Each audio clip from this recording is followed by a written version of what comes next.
Okay, just read it again. What is the really important point?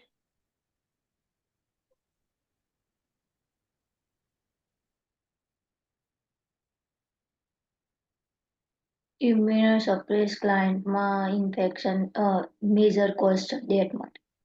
Yes, जो भी immunosuppressive client है उसमें सबसे ज्यादा डेथ इन्फेक्शन की वजह से होती है। फिर हमने ब्लीडिंग देखा था इन इन leukopenia due to low level of platelets, thrombocytopenia की वजह से ब्लीडिंग रिस्क भी बहुत ज्यादा है। तो जब भी ब्लीडिंग वाला पेशेंट है ल्यूकेमिया में, ब्लीडिंग के रिलेटेड हम क्या ध्यान रखेंगे? सो ब्लीडिंग प्रिकॉशंस लेने होते हैं। क्या चीजें आप करोगे?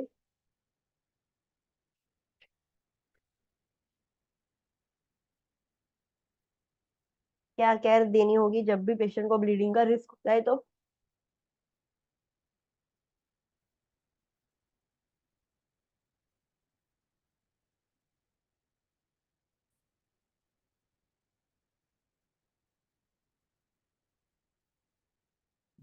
Okay, read it by yourself. फिर हमने देखा फटीग एंड न्यूट्रिशन, उसमें अनीमिया की वजह से फटीग ज्यादा हो जाता है। एंड ल्यूकेमिया में न्यूट्रिशन कैसा दोगे पेशेंट को, वो भी हमने स्टडी किया। एडिशनल इंटरवेंशंस में हम कीमोथेरापी दे सकते हैं और भी सपोर्टिव ट्रीटमेंट है वो सब कर सकते हैं। कोई भी इन्फेक्शन है तो एंटी माइक्रोबियल्स देंगे। आरबीसीज डब्ल्यूबीसीज बढ़ाने के लिए कोलोनी स्टिमुलेटिंग फैक्टर्स देंगे, ब्लड रिप्लेसमेंट, एंड ये सारी चीजें हमने देखी थी। फिर हमने देखा lymphoma. What do you mean bye lymphoma?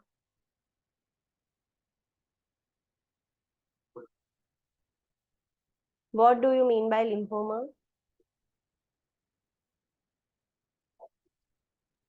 Immature WBC lymph node માં જાય ને ઇન્વેન્ટ. यस, इमेच्योर डब्ल्यूबीसीज, बहुत सारे डब्ल्यूबीसीज इन्वेड हो जाते हैं लिम्फ नोड में, एंड लिम्फ नोड में कैंसर हो जाता है, ट्यूमर हो जाता है। हमें कैसे पता चलेगा कि कौन से टाइप का लिम्फोमा है? एक main feature. Presence of red stem cells तो Hodgkin disease है.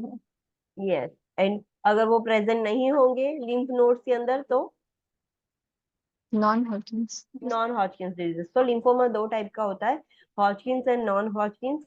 ये मेन डिफरेंस है। Presence of Reed Sternberg cells अगर नोड्स में होंगे तो हम कुछ बोलेंगे कि वो हॉजकिंस डिजीज है, अगर नहीं है तो नॉन हॉजकिंस लिम्फोमा होगा। दूसरे भी डिफरेंसेस है बट अभी के लिए हमें इतना याद रखना है, that is the main difference. Okay, फिर हमने उसका असेसमेंट फाइंडिंग देखा था। लिम्फोमा होगा तो असेसमेंट फाइंडिंग क्या होगा? तीन मेन चीज तो होगी। क्या होगी वो तीन मेन चीज? Anaemia, thrombocytopenia, yes, enlargement of lymph nodes, spleen and liver. Okay.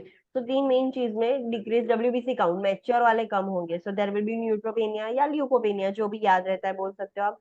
Anaemia होगा, थ्रोम्बोसाइटोपेनिया होगा। उसके रिलेटेड साइन एंड सिम्टम्स तो देखने को मिलेंगे but along with that lymph node involve है, so there will be enlargement of lymph node, spleen and liver. फिर दूसरे सिम्टम्स, हम रीड स्टर्नबर्ग सेल्स प्रेजेंट होंगे, बायोप्सी करेंगे तो पॉजिटिव आएंगे और रीड स्टर्नबर्ग सेल्स प्रेजेंट होंगे। सीटी स्कैन करके हमें पता चलेगा कि लीवर एंड स्प्लीन एनलार्ज है, पॉजिटिव सीटी स्कैन आएगा। देन पेट स्कैन करेंगे तो हमें पता चलेगा कि कितना डिजीज स्प्रेड हो गया है, कितनी लिम्फ नोड्स इन्वॉल्व हुई है, हम जो मेडिसिन दे रहे हैं, कीमोथेरापी वो दे रहे हैं तो ये कम हुआ कि नहीं, वो पेट स्कैन से भी पता चल जाएगा। इंटरवेंशन क्या करनी होती है लिम्फोमा में अर्ली स्टेजेस में? मीडियस्टिनल इन्वॉल्वमेंट ना हो फर्स्ट स्टेज 1 में 2 में तो टेलीथेरापी आपने. Yes, yes, mediastinal lymph node involvement मतलब चेस्ट की लिम्फ नोड अगर इन्वॉल्व नहीं है तो फर्स्ट सेकंड स्टेज में हम टेलीथेरापी दे सकते हैं टू क्योर इट। बट अगर ज्यादा एक्सटेंसिव हो गया है, एडवांस स्टेज में चला गया है तो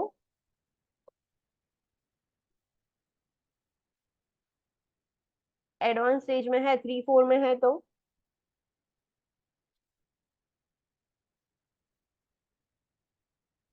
टेलीथेरापी से काम बनेगा? Only teletherapy? Chemotherapy. Yes, along with radiation therapy हमें मल्टी ड्रग कीमोथेरापी भी देनी पड़ेगी, तभी वो लाइक कंट्रोल में आ पाएगा। फिर उसके साइड इफेक्ट्स देखेंगे। अब कीमो एंड रेडिएशन दे रहे हैं तो फिर से ज्यादा माइलो सप्रेशन होगा, तो इन्फेक्शन का रिस्क, ब्लीडिंग का रिस्क और बढ़ेगा। उसके प्रिकॉशंस हमें लेने होंगे। एंड स्टेरिलिटी भी हो सकती है due to chemotherapy and radiation therapy. तो हम पेशेंट को बोल सकते हैं कि you can store your sperm and ovum for your future. So ऐसा हम ऑप्शन दे सकते हैं उनको। फिर हमने देखा multiple myeloma. What is this multiple myeloma, मतलब क्या? abnormal growth of plasma, abnormal growth of immature plasma, immature plasma cells. And वो कहाँ पर इन्वेड हो जाएंगे अब? लिम्फ नोड, bones, बोन्स के अंदर इन्वेड हो जाएंगे। प्लाज्मा सेल्स क्या है? beta cell, yes, a form of WBC. B cells के अंदर से प्लाज्मा सेल्स बनते हैं। So it is a kind of WBC हम कह सकते हैं। So immature plasma cells bone के अंदर इन्वेड हो जाएंगे, प्रोलिफरेशन होगा। So that is called as multiple myeloma. Okay, फिर यस, हमें कैसे पता चलेगा? Due to this multiple myeloma abnormal plasma cell की वजह से ब्लड में, यूरिन में क्या होगा?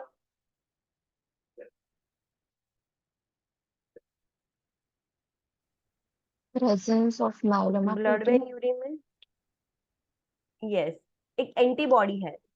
प्लाज्मा सेल्स ज्यादा है तो वो ज्यादा एंटीबॉडी सिक्रीट करेंगे, बट वो मैच्योर वाली नहीं होगी जो फाइट करने में हेल्प है। बट है तो सही।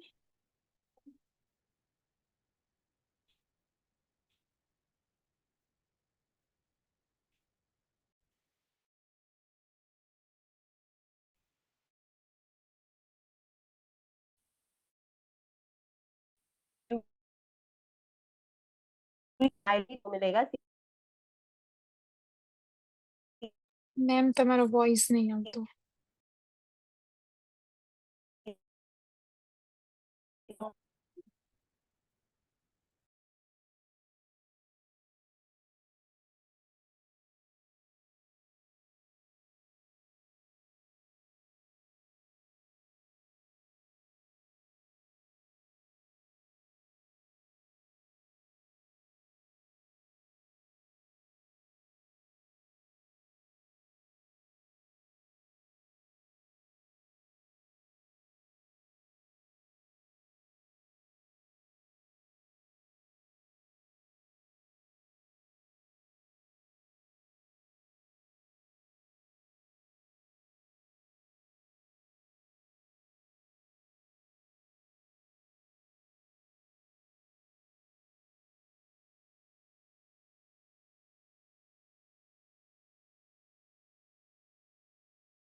There was some network error. Now am I clearly audible to you? Yes, ma'am. yes, ma'am. Okay, तो मैच्योर वाला माइलोमा में मैच्योर क्या हो जाता है? मैच्योर वाले जो इम्यूनोग्लोबुलिन है, एंटीबॉडीज है, वो क्या होगा इन multiple myeloma? What happens with mature immunoglobulin and antibodies? It decreases, yes. तो फाइट में हेल्पफुल नहीं होगा। नो डाउट एंटीबॉडीज है, एबनॉर्मल प्रोडक्शन हुआ है, बट मैच्योर वाली जो फाइट कर सके वैसे हमारे किसी काम की नहीं है, वो नहीं है। तो there will be decreased production of immunoglobulin and antibodies. और क्या इंक्रीज हो जाता है इसमें?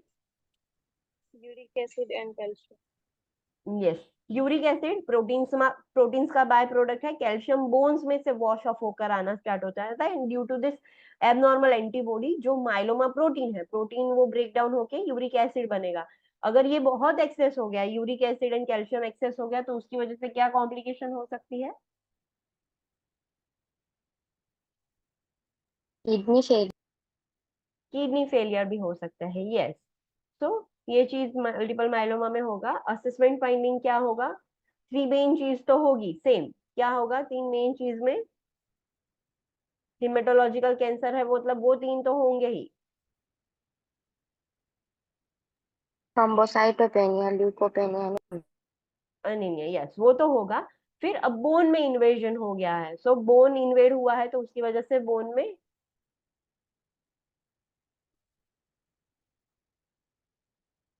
बोन डिफॉर्मिटी स्टार्ट हो जाएगी, बोन में पेन होगा। Yes yes yes, there will be bone pain. और आर्थ्रेल्जिया होगा, बोन पेन होगा।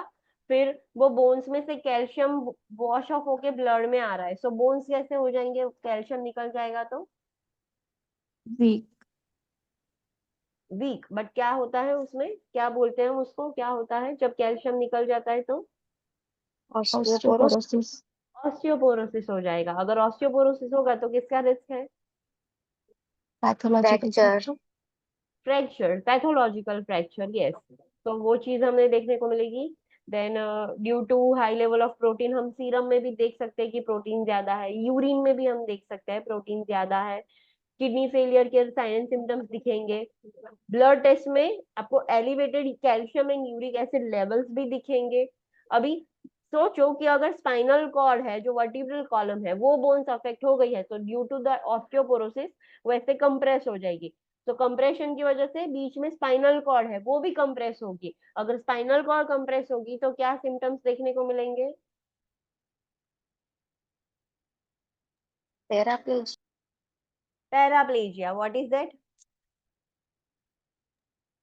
Leg paralysis. Yes, plague paralysis. And ऐसा नहीं है कि स्पाइनल कॉर्ड कंप्रेशन की वजह से सिर्फ और सिर्फ पैराप्लेजिया होता है। इनिशियली स्टार्टिंग में जैसे ही स्पाइनल कॉर्ड कंप्रेस होती है, स्टार्टिंग में पैरास्थेशिया होगा, numbness and tingling sensation in one leg. Sciatic nerve होती है, वो कंप्रेशन की वजह से पूरे पैर में ऐसे दर्द होता है, न्यूरल्जिया होता है, फिर धीरे धीरे धीरे धीरे पैराप्लेजिया हो जाता है। सो ये सारे सिम्टम्स भी है जो हम लाइक न्यूरोलॉजिकल सिस्टम के इसमें रिलेट कर सकते हैं because of spinal cord compression. फिर अनीमिया के साइन एंड सिम्टम्स होंगे, इन्फेक्शन, न्यूट्रोपेनिया के साइन एंड सिम्टम्स में इन्फेक्शन होगा, ऐसा चीज होगी। थ्रोम्बोसाइटोपेनिया है तो ब्लीडिंग के भी आपको परप्यूरा पैटेक की और वो सब भी सिम्टम्स दिखेंगे। सो वो सब आप इसमें रिलेट कर सकते हो। अगर हम बोन में से बायोप्सी लेंगे, बोन मैरो एस्पिरेट करेंगे, तो हमें उसमें क्या देखने को मिलेगा,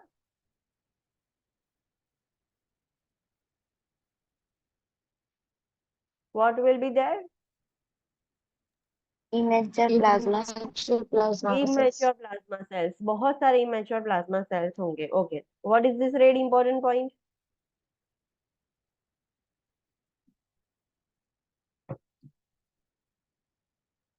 Client with multiple myeloma risk for pathological fracture.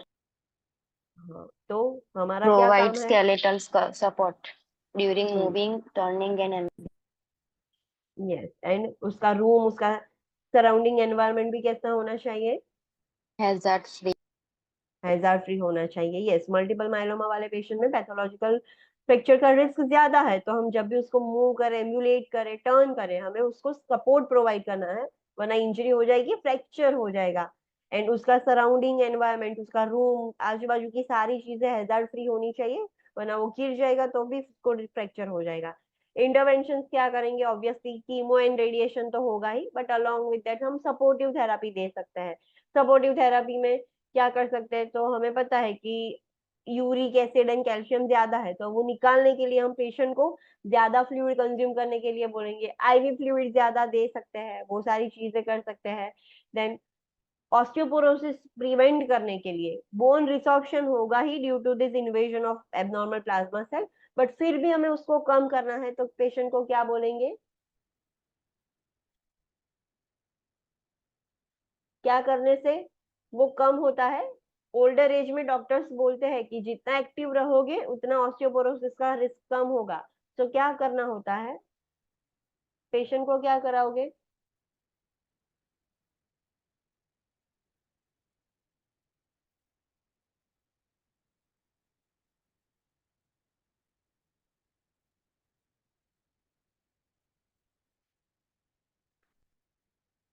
Patient को एम्बुलेशन करवाएंगे कि जिससे एटलीस्ट हम बोन रिसॉर्प्शन मतलब बोन के अंदर से कैल्शियम निकल जा रहा है तो वो कम कर सके, एटलीस्ट थोड़ा इम्प्रूव हो सके, जितना पेशेंट एक्टिव रहेगा उतना वो कम होगा। Now due to excess calcium दूसरा भी एक रिस्क है। क्या रिस्क है? किडनी फेल तो होगी, बट क्या रिस्क है दूसरा? Due to high level of calcium in urine. क्या हो सकता है? बॉडी में, ब्लड के अंदर बहुत ज्यादा कैल्शियम है, kidney are trying to remove that calcium, तो वो सारा कैल्शियम यूरिन में तो आएगा, राइट? बट अगर वो वहां पर ही स्टेडी रह गया तो उससे क्या हो सकता है?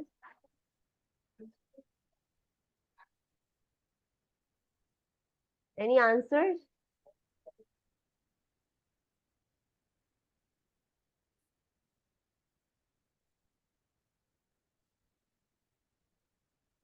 Online students? मैम सॉरी बात करना। ओके। पेशेंट को, हमें पता है कि लाइक कैल्शियम ज्यादा है, हाइपर कैल्सीमिया है, ब्लड के अंदर कैल्शियम ज्यादा है, वो कैल्शियम बॉडी रिमूव करने का ट्राई तो करेगी ही। तो यूरिन से वो कैल्शियम निकलता है, तो यूरिन के अंदर वो कैल्शियम होगा। अब यूरिन स्टेबिलाइज स्टेडी रह जाएगा, तो उसकी वजह से क्या हो सकता है? विच प्रॉब्लम अकर्स? आपने देखा होगा, जहां पर जो लोगों को रेसिडेंशियल एरिया जैसा है कि जहां पर ज्यादा कैल्शियम और ऑक्सोलेट वाला पानी होता है, क्षार वाला पानी होता है, तो उन लोगों के क्या प्रॉब्लम होते हैं सबसे ज्यादा? Kidney fail, kidney stone. Kidney stones, kidney yes. Stone, yes. Yes, so due to this excess calcium, kidney remove करने का ट्राई करेगी, बट पेशेंट पानी कम पिएगा, सो वो वहां पर ही अक्यूमुलेट हो जाएंगे और किडनी स्टोन्स, कैल्शियम के किडनी स्टोन्स भी हो सकते हैं। तो वो चीजें भी हमें ध्यान रखनी पड़ेगी। दो it is not mention here, but that is a possibility. हमें सारी डायरेक्शन में सोचना है कि ऐसा भी हो सकता है। फिर अनीमिया, थ्रोम्बोसाइटोपेनिया एंड ल्यूकेमिया के रिलेटेड हम प्रिकॉशंस लेंगे, वो सारी चीजें ध्यान रखनी है। बोन पेन हो रहा है तो एनाल्जेसिक्स देंगे। Okay. And to reduce the level of calcium what we can do? Calcium को कम करने के लिए हम क्या कर सकते हैं? There is one medication which is given to reduce the level of calcium.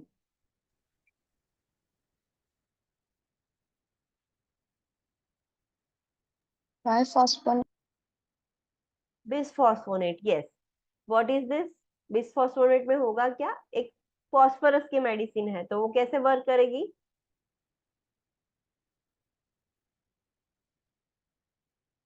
How does it work?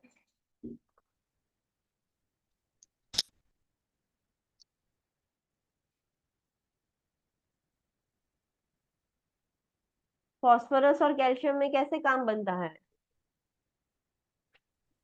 Opposite. Phosphorus. They are enemies for each other, एक दूसरे के ऑपोजिट है।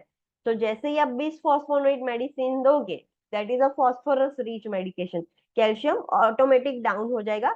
आपको कैसे पता चलेगा ये बिस्फोस्फोनेट है? Suffix dronate medicine. Yes, dronate, उसका सफिक्स होगा ड्रोनेट।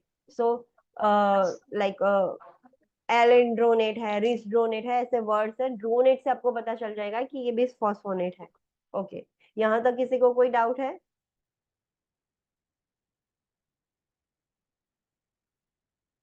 ऑनलाइन स्टूडेंट्स, यहाँ तक किसी को कोई डाउट है? आई एम टेलिंग यू, जो इन्फेक्शन के लिए न्यूट्रोपेनिक प्रिकॉशंस है, ब्लीडिंग प्रिकॉशंस है, वो आपको आने चाहिए, उसमें से क्वेश्चंस आएंगे। तो आपको वो पता होना चाहिए कि what you can do in a patient who is having a risk of infection, who is having a risk of bleeding. तो सारे पेशेंट के ऊपर एप्लीकेबल है, जिन जिनको भी वो रिस्क है। Okay. Next is testicular cancer. What do you mean by this? Testicular cancer का मतलब क्या?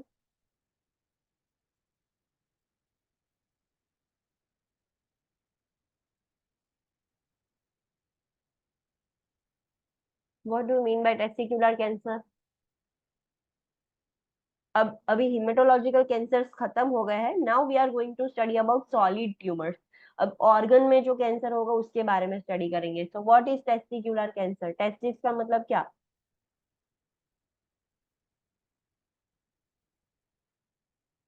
It is a male reproductive organ, testis. और उसमें कैंसर होता है तो हम बोलते हैं कि टेस्टिकुलर कैंसर हुआ है. What happens in this? Let's study. Testicular cancer arises from germinal epithelium of the sperm producing germ cells or from non-germinal epithelium from other structures in the testicles. Yes, हमें पता है कि ये testicles है, ऐसे गोल होते हैं. सो उसमें स्पर्म प्रोडक्शन होता है. So there will be cells like this, ऐसे सेल्स होंगे. ये एपिथेलियल सेल्स है, सबसे मैम ऊपर. यस, मैम स्क्रीन નથી स्क्रीन દેખાતી नहीं दिखाती हाँ you cannot see the screen. Oh, No. just a minute.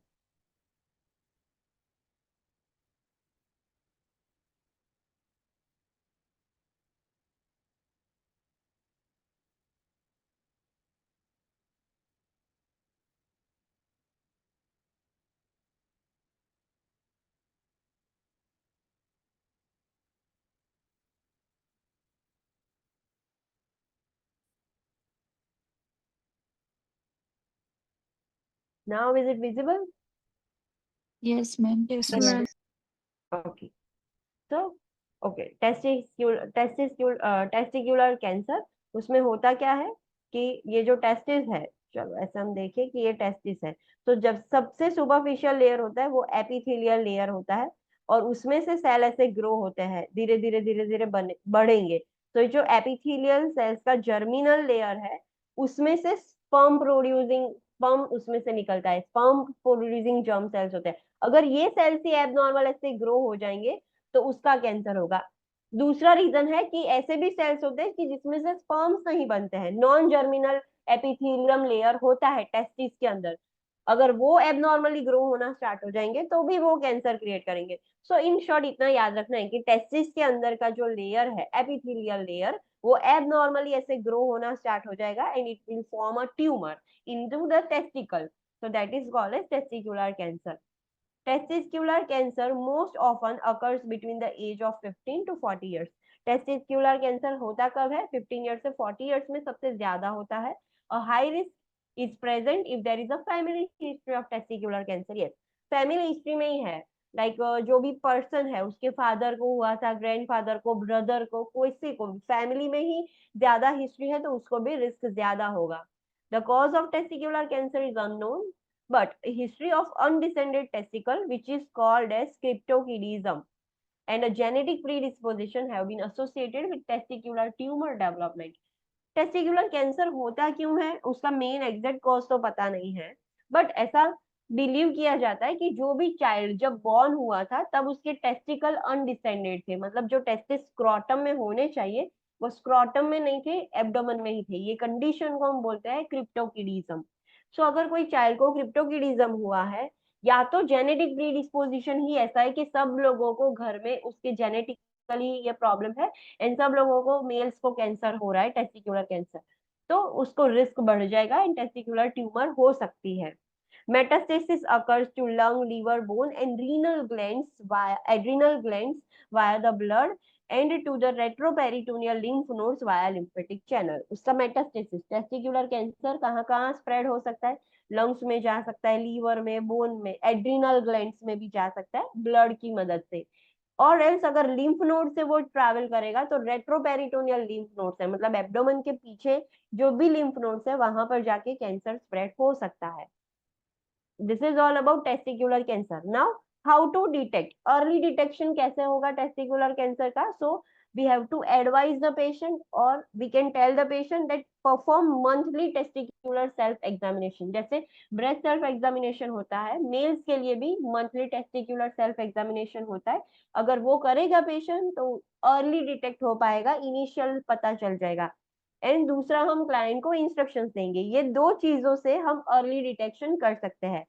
Perform monthly, a day of the month is selected and examination is performed on the same day of each month. Yes, this is the difference. Breast self examination particular जब female का menstrual cycle होती है उसके बीच में करना होता है. Like mails में ऐसा नहीं होता है, मेल्स कभी भी ड्यूरिंग द मंथ कभी भी वो कर सकते हैं, कोई भी डेट पर. हाँ, बट जब भी वो करते हैं उनको एवरी मंथ वो ही डेट करनी है. For example if a person selects 5th date of any month, so हर 5th डेट को उसको टेस्टिकुलर स्क्रीनिंग करना होगा, सेल्फ एग्जामिनेशन करना होगा। बट फीमेल्स में ऐसा नहीं होता है, फीमेल्स को उनकी मेंस्ट्रुअल साइकिल के अकॉर्डिंग ब्रेस्ट सेल्फ एग्जामिनेशन करना होता है। So let's see how to do the testicular self examination, कैसे करना होता है। So testicular self examination, the best time to perform this examination is right after a shower when a scrotal skin is moist and relaxed, making the testicles easy to fill. We have to advise the patient कि आपको सिखाना होगा कि testicular self examination कैसे किया जाता है।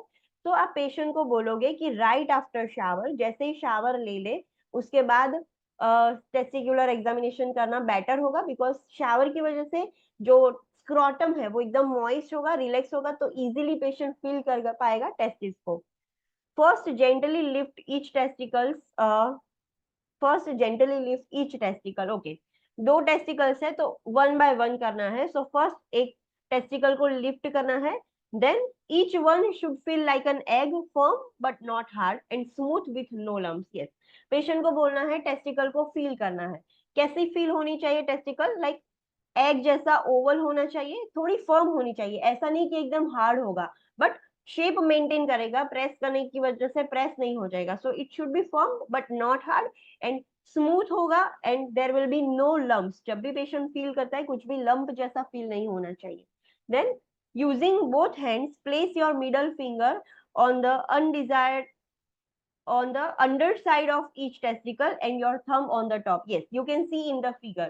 We have to advise the patient के thumb and middle finger use करनी है। इसमें आप देख रहे हो तो thumb and index finger use की है, but patient index finger भी use कर सकता है, फिंगर भी यूज कर सकता है। तो पेशेंट को बोलना है कि इंडेक्स फिंगर या मिडल फिंगर जो भी आप यूज कर रहे हो वो नीचे की साइड रखनी है, एंड थंब ऊपर की साइड रख के थंब एंड फिंगर की वच्चे टेस्टिकल्स को होल्ड करना है।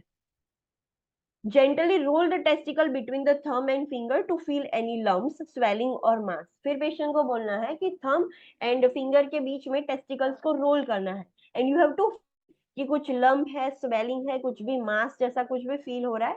If you notice any changes from 1 month to the next, notify your PHCP. Yes, अगर पेशेंट ने इस महीने टेस्टिकुलर एग्जामिनेशन किया, पेशेंट को फील हुआ कि कुछ मास है, कुछ एबनॉर्मल है, नेक्स्ट मंथ भी फिर से उसने नोटिस किया, then patient has to inform the PHCP, but patient has to do testicular self examination like this.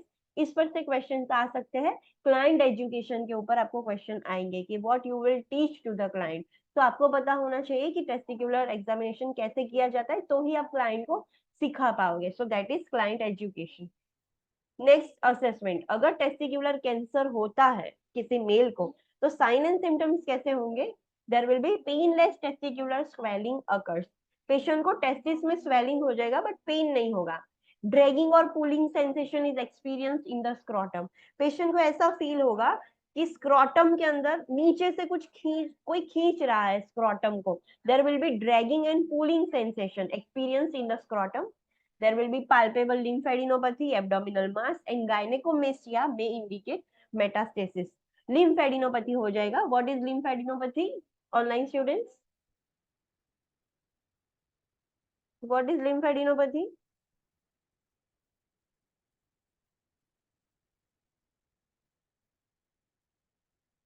Online students, what is lymphadenopathy? कौन है? चलो बोलो, you know this. I have told you what is lymphadenopathy. ऐसा नहीं चलेगा. enlargement of lymph node. Enlargement of lymph nodes, that is swelling or enlargement, जो भी बोलो, that is called as lymphadenopathy. Don't forget these things. There will be abdominal masses because retroperitoneal lymph nodes involve होगी, तो आप abdomen पर palpate करोगे तो abdominal masses आपको फील होंगे. गायनेकोमेस्टिया भी देखने को मिलेगा. What is this? गायनेकोमेस्टिया मतलब क्या? किसको पता है? मैंने ये नहीं बोला है, बट किसी को पता है? मेल में ब्रेस्ट एनलार्जमेंट था। यस, अगर मेल्स के ब्रेस्ट एनलार्ज हो जाते हैं तो हम उसको बोलते हैं gynaecomastia. Those who don't know please write it down what is gynaecomastia. तो अगर ये आपको देखने को मिल रहा है, so it indicates there is a metastasis. Metastasis हो गया है बिकॉज पहले sign and symptoms limited to testis ही होंगे, बट ये सब भी देखने को मिल रहा है. इट मींस कि वो ट्रैवल होके मेटास्टेसिस हो गया है. लेट साइंस इंक्लूड बैक और bone pen and respiratory symptoms, जितना लेट साइंस होगा, जितना स्टेज एडवांस होता जाएगा, तो उसमें बैक पेन होगा, बोन पेन होगा, रेस्पिरेटरी सिम्टम्स भी देखने को मिलेंगे, बिकॉज बोन में भी इन्वेजन होता है, लंग्स में भी होगा, तो ये सारी चीजें देखने को मिलेगी। इंटरवेंशन हम क्या कर सकते हैं, हमें पता है कि सारे कैंसर की 3 ही इंटरवेंशन है, chemo, radiation and surgery. So let's सी कि इसमें हम सर्जरी कर सकते हैं कि नहीं कर सकते। So first of all we will administer chemotherapy as prescribe, prepare the client for radiation therapy as prescribe, and prepare the client for unilateral orchiectomy. What is this? Ectomy है मतलब there is a ectomy, word का मतलब क्या होता है? There is a removal. Removal. किसका removal? और keyword किसके लिए यूज होता है? ऑर्काइटिस, टेस्टिस के लिए। सो और कीवर्ड टेस्टिस के लिए यूज होता है, orchitis, inflammation of testis, orchiectomy, removal of testis. So unilateral, जो साइड की टेस्टिस अफेक्ट हुई है वो साइड की एक ही टेस्टिकल रिमूव करी जाएगी। सो प्रिपेयर करेंगे पेशेंट को, अगर प्रिस्क्राइब किया है तो डॉक्टर ने बोला है कि हमें सर्जरी करनी पड़ेगी, so we have to prepare the client for unilateral orchiectomy if prescribe. For diagnosis and primary surgical management और radical orchiectomy, that is removal, surgical removal of affected testes, spermatic cord and regional lymph nodes. Yes, दो side की surgery होती है, एक है unilateral ऑर्किएक्टोमी and एक है radical ऑर्किएक्टोमी। जब भी कोई भी सर्जरी में आप रेडिकल वर्ड यूज देखते हो कि रेडिकल वर्ड यूज किया है, what do you mean by this radical word? Radical मतलब वो तो ऑर्गन तो निकाला है, बट उसके आसपास के दूसरे सराउंडिंग टिश्यूज है, सब कुछ उसके आसपास का निकाल दिया है, that is called as radical orchiectomy. So patient को जो भी प्रिस्क्राइब किया है डायग्नोसिस के लिए या मैनेजमेंट करने के लिए, समटाइम्स डायग्नोसिस पर्पस के लिए, क्यों? बिकॉज यूनिलेटरल ऑर्किएक्टोमी करेंगे, फिर उसको सैंपल के लिए भेजेंगे कि कैसा है कैंसर, क्या है ट्यूमर क्या, और वो सब स्टडी करेंगे। एंड मैनेजमेंट के लिए भी किया जाता है, हमें पता है, बायोप्सी से पता चल गया था ना, we want to remove the cancer, तो डायग्नोसिस के लिए एंड ट्रीटमेंट के लिए भी किया जाता है। एंड रेडिकल मतलब अफेक्टेड टेस्टिस तो निकालेंगे, बट उसके साथ साथ स्पर्मेटिक कॉर्ड एंड उसके आसपास की रीजनल लिम्फ नोड सब कुछ हम निकाल देंगे। So that is radical. Got it? मैं आगे पूछूंगी what do you mean bye radical, आगे बहुत टाइम आएगा, तो पता होना चाहिए रेडिकल का मतलब क्या है। तो सर्जरी के लिए भी प्रिपेयर करेंगे। Prepare the client for retroperitoneal lymph node dissection if prescribed, to stage the disease and reduce the tumor volume so that chemotherapy and radiation therapy are more effective. Yes, अगर stage बहुत ज्यादा बढ़ गया है, हमें पता है कि अब रेट्रोपेरिटोनियल lymph node भी इन्वॉल्व हो गई है, तो उसकी सर्जरी के लिए भी प्रिपेयर करेंगे। रेट्रोपेरिटोनियल lymph node निकाल देंगे डॉक्टर, डाइसेक्ट कर देंगे, कि जिससे एटलीस्ट ट्यूमर का वॉल्यूम कम हो, बहुत सारी ट्यूमर्स है तो उससे थोड़ा कम हो जाए, फिर अगर हम कीमो एंड रेडिएशन देंगे तो ज्यादा इफेक्टिव होगी। Discuss the reproduction, sexuality and fertility information and options with the client. Yes, obviously this is the cancer of testicle, we are removing the testicle, so sexuality, reproduction तो like affect होगा ही। so patient के साथ वो सब कुछ discuss करना होगा, what effects will be there, what are the fertility options, वो सब आप लोग को डिस्कस करना होगा, पेशेंट को इंफॉर्मेशन देनी होगी। identify reproductive organ options such as sperm storage, donor insemination and adoption। Patient को हम बोल सकते हैं या तो आप एडवांस में अपना स्पर्म स्टोर करवा सकते हो, या तो फिर आप नहीं लाइक स्पर्म दे सकते, but there are donor insemination, ऐसा होता है कि स्पर्म डोनर्स होते हैं, सो इससे उनसे भी आप स्पर्म ले सकते हो, और last short there will be adoption. So ये सारे ऑप्शंस है वो आप डिस्कस कर सकते हो पेशेंट के साथ।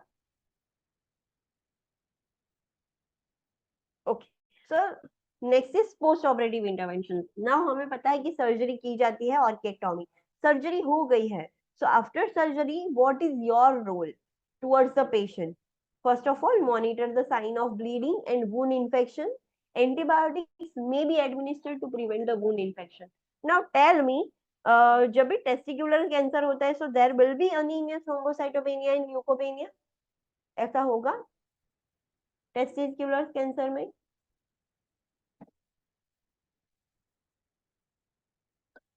ऑनलाइन स्टूडेंट्स, टेस्टिकुलर कैंसर में ल्यूकोपेनिया, अनीमिया, थ्रोम्बोसाइटोपेनिया होगा?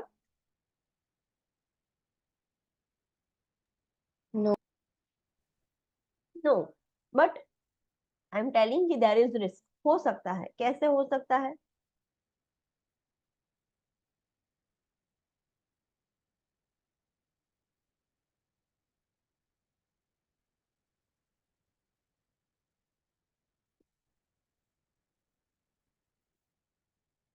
देयर इज अ रिस्क, कैसे होगा? जब हम कीमो रेडिएशन ये सब देंगे तो हमें पता है कि due to that myelosuppression होगा, तो उसकी वजह से रिस्क है ना? यस और नो? Yeah. हाँ, सो क्वेश्चन को Yes. केयरफुली स्टडी करना है। क्वेश्चन के अंदर आपको बोला है कोई भी टाइप का कैंसर है, पेशेंट को कीमो रेडिएशन दिया है एंड पेशेंट को माइलो सप्रेशन हो गया है, तो you have to think there will be thrombocytopenia, leukopenia, anaemia होगा ही because of myelosuppression. Myelosuppression is the side effect of chemo and radiation. उसकी वजह से बोन मैरो सप्रेस हो जाता है, बोन मैरो का फंक्शन। सो ये चीज हमें पता होनी चाहिए।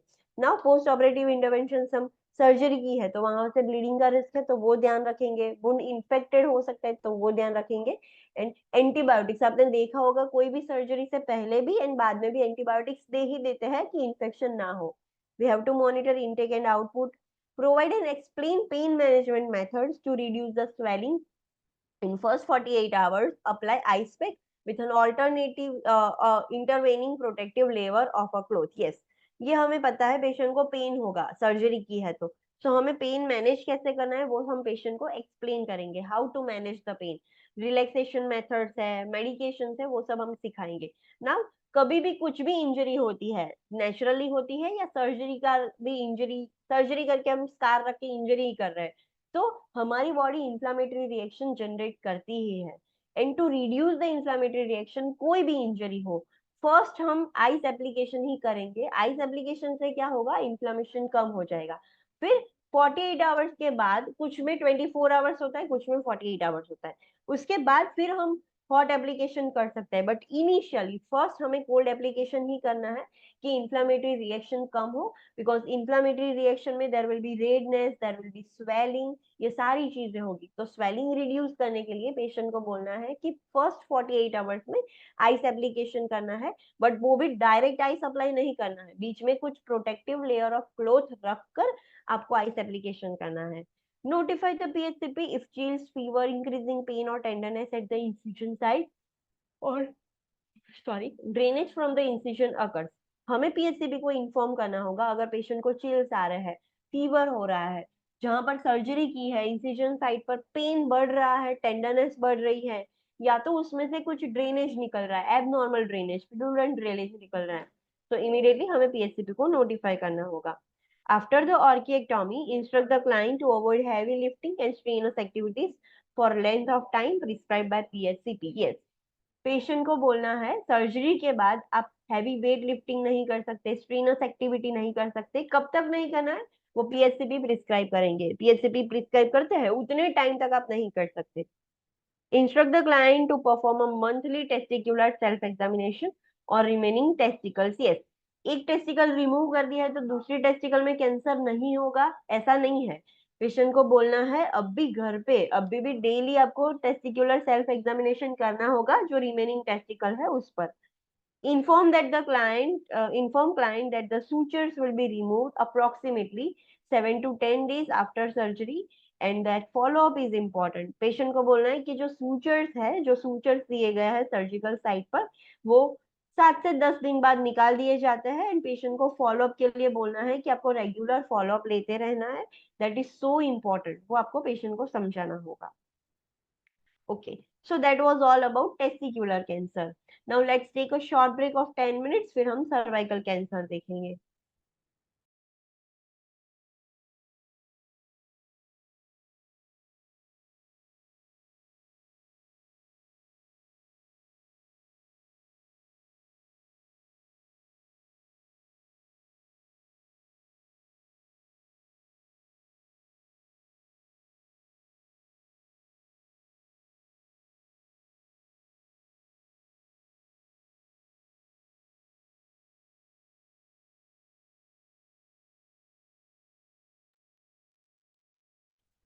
Online students, please come back from break. Should we start now? Yes, ma'am. Okay, so let's start with the cervical cancer. Cervical cancer मतलब कोई मुझे बताएगा what do you mean by this?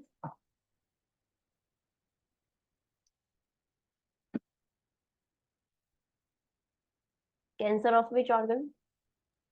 Cervix. Cervix, yes. So cervical cancer मतलब cancer of the cervix. So, pre-invasive cancer is limited to the cervix. Let's see.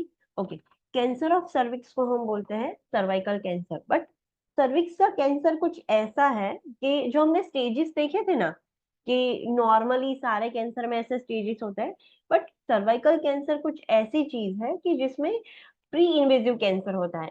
Initially सिर्फ cervix ही damage होगा, उसमें metastasis होगा but वो बहुत देर से होगा। उसके भी प्री मैलिग्नेंट कैंसर, सिर्फ सर्वाइकल कैंसर के प्री मैलिग्नेंट स्टेजेस दिए गए हैं, दैट इज स्टेज 1, 2 एंड 3। फिर उसके बाद जो नॉर्मल कैंसर वाला होगा वो देखने को मिलेगा। Let's see box 45.9। तो स्टेज 1 ये प्री मैलिग्नेंट कैंसर है, मतलब अभी स्प्रेड नहीं हुआ है, वो एक ही जगह पर है। So there will be mild dysplasia. Dysplasia का मतलब क्या होगा? What do you mean by dysplasia? Abnormal cell. Yes, abnormal growth of cell, that is called as dysplasia. So initially stage 1 में क्या होता है, सर्विक्स के जो सेल्स है वो एबनॉर्मली ग्रो होना स्टार्ट हो जाएंगे। स्टेज 2 में there will be moderate dysplasia, थोड़े और ज्यादा एबनॉर्मल सेल्स होंगे। स्टेज 3 में there will be severe dysplasia and to carcinoma in situ. Severe dysplasia हो गया है, बहुत एबनॉर्मल हो गया है सेल्स, बट अभी भी कैंसर वहां का वहां ही है। फिर अब मेन स्टेजेस स्टार्ट होंगे जो हमने ऑलरेडी स्टडी किए थे, जो पहले हमने ग्रेडिंग एंड स्टेजिंग में देखा था। तो यहाँ से स्टेज 0 कंसीडर करके फिर से stage 1, stage 2, stage 3 and stage 4 ऐसा होगा। कैंसर के ये प्री मैलिग्नेंट स्टेज थोड़े एक्स्ट्रा है। वो नॉर्मल स्टेज 4 तक तो होता ही कि स्प्रेड होगा ये सब, बट ये एक्स्ट्रा स्टेजेस है जिसको हम बोलते हैं प्री मैलिग्नेंट। अभी वो स्प्रेड नहीं हुआ है, वो वहां पर ही है, बट डिस्प्लेसिया स्टार्ट हो गया है। So this is something different. Invasive cancer in the cervix and other pelvic structures. Pre invasive है तो ये चीजें है कि वो सिर्फ कैंसर तक, सर्विक्स तक ही लिमिटेड रहेगा। फिर अब धीरे धीरे आफ्टर स्टेज 3 नाउ धीरे धीरे उसका इन्वेजन होगा सराउंडिंग स्ट्रक्चर्स में, पेल्विक स्ट्रक्चर्स में होगा। So now there the invasive cancer is in the cervix. Cervix में तो है बट अदर पेल्विक स्ट्रक्चर्स में भी अब वो इन्वेड हो गया है, अब धीरे धीरे स्प्रेड होना स्टार्ट होगा। Metastasis is usually confined to the pelvis, but distance metastasis occurs through lymphatic spread. Normally cervical cancer का मेटास्टेसिस पेल्विस में ही रहता है, पेल्विस के ऑर्गन्स जो भी है वो अफेक्ट होते हैं, बट ऐसा नहीं है कि वहां पर ही रहेगा। मेटास्टेसिस हो सकता है लिम्फेटिक स्प्रेड से, जहां जहां लिम्फेटिक चैनल्स रीच है वहां वहां पर वो स्प्रेड हो सकता है through lymphatic channel. Pre-malignant changes are described on a continuum from dysplasia, which is the earliest pre-malignancy change, to carcinoma in situ and most advanced pre-malignant change. Okay. अभी ये जो pre-malignant changes है cervical cancer से, ये dysplasia, हमें पता है कि इनिशियली पेशेंट के अंदर जब भी आप पीवी एग्जामिनेशन करोगे आपको देखने को मिलेगा कि डिस्प्लेसिया हुआ है, एबनॉर्मल ग्रोथ ऑफ सेल हो गया है। तो तभी से आपको पता चल जाएगा, आप pre malignant change, earliest pre malignant change है वो आप आइडेंटिफाई कर पाओगे। फिर धीरे धीरे वो वहां से जो सेल चेंजेस है, डिस्प्लेसिया होगा एबनॉर्मली माइल्ड, मॉडरेट, सीवियर, फिर कार्सिनोमा इन सीटू होगा एंड फिर एडवांस प्री मैलिग्नेंट स्टेज देखने को मिलेंगे। अब कि कैंसर इतना एडवांस हो गया है कि और कहीं भी स्प्रेड हो सकता है। Prevention includes the HPV vaccine. Okay, हमें पता है कि सर्वाइकल कैंसर सबसे कॉमन किसकी वजह से होता है? ह्यूमन पैपिलोमा वायरस की वजह से, एचपीवी इंफेक्शन की वजह से सर्विक्स का कैंसर बहुत ही कॉमन है। सर्विक्स का कैंसर हम प्रिवेंट कर सकते हैं अगर जो फीमेल है वो एचपीवी की वैक्सीन ले ले, तो हम वो प्रिवेंट कर सकते हैं, उसको एचपीवी इंफेक्शन ही नहीं होगा एंड कैंसर भी नहीं होगा। फिर ऐसा नहीं है कि सर्वाइकल कैंसर नहीं होगा, हम प्रिवेंट कर सकते हैं because the main causative agent for cervical cancer is this virus. तो वैक्सीन लेके एटलीस्ट हम बचा सकते हैं, बट जेनेटिकली ही खराब है कुछ है तो रिस्क तो है, but though we can prevent the cervical cancer. Got it? पता चला what is cervical cancer? Yes और no? Yes, ma'am. Okay, next is risk factor. Cervical cancer कौन से लोगों को होने का रिस्क ज्यादा है? So the risk factors are HPV infection. Vaccination against HPV infection is effective to avoid HPV infection and thus the cervical cancer. सबसे main cause है HPV infection. So हम उसके अगर अगेंस्ट वैक्सीन ले ले तो बहुत हम प्रिवेंट कर सकते हैं HPV का infection and automatically cervical cancer prevent किया जा सकता है। दूसरा है family history of cervical cancer. Family में ही वो फीमेल की मदर, सिस्टर, ग्रैंड मदर किसी को भी है तो फैमिली हिस्ट्री की वजह से भी उसको हो सकता है। If she smoking both active and passively, अगर वो स्मोक कर रही है तो और रिस्क बढ़ेगा। Active smoking and passive smoking, active मतलब वो खुद स्मोक कर रही है, पैसिव मतलब उसके आसपास कोई स्मोक कर रहा है and the female is inhaling that smoke. Reproductive behavior include early first intercourse before age of 17 years, multiple sex partners or partner with a multiple sex partner. Yes, reproductive behaviour भी उसमें role play करता है। For example किसी female ने बहुत जल्दी intercourse, first intercourse at the age of 17 या तो बिफोर 17 किया है तो वो फीमेल को रिस्क है सर्वाइकल कैंसर होने का फ्यूचर में। मल्टीपल सेक्स पार्टनर्स है उसके, या तो उसका एक पार्टनर है बट वो पार्टनर की मल्टीपल सेक्स पार्टनर है तो भी वो फीमेल को रिस्क है। बीइंग इम्यूनो कॉम्प्रोमाइज, पेशेंट की इम्यूनिटी डाउन है फीमेल की तो भी। Female is obese. Long term use of oral contraceptive, जो ओरल कॉन्ट्रासेप्टिव पील्स आती है वो लॉन्ग टर्म से यूज करी है तो उसकी वजह से भी रिस्क बढ़ता है। Multiple full term pregnancy, patient है फीमेल है उसने बहुत बार उससे कंसीव किया है, मल्टीपल टाइम्स उसको फुल टर्म प्रेगनेंसी हुई है और बहुत सारी डिलीवरी हुई है तो भी उसको रिस्क है। First full term pregnancy earlier than age 17। Yes, अभी कोई फीमेल ऐसी है कि उसके सिर्फ 2 ही बच्चे हैं but first child, first full term pregnancy उसने जब कंसीव किया था तब उसकी एज 17 से भी कम थी तो भी उसको रिस्क है सर्वाइकल कैंसर का।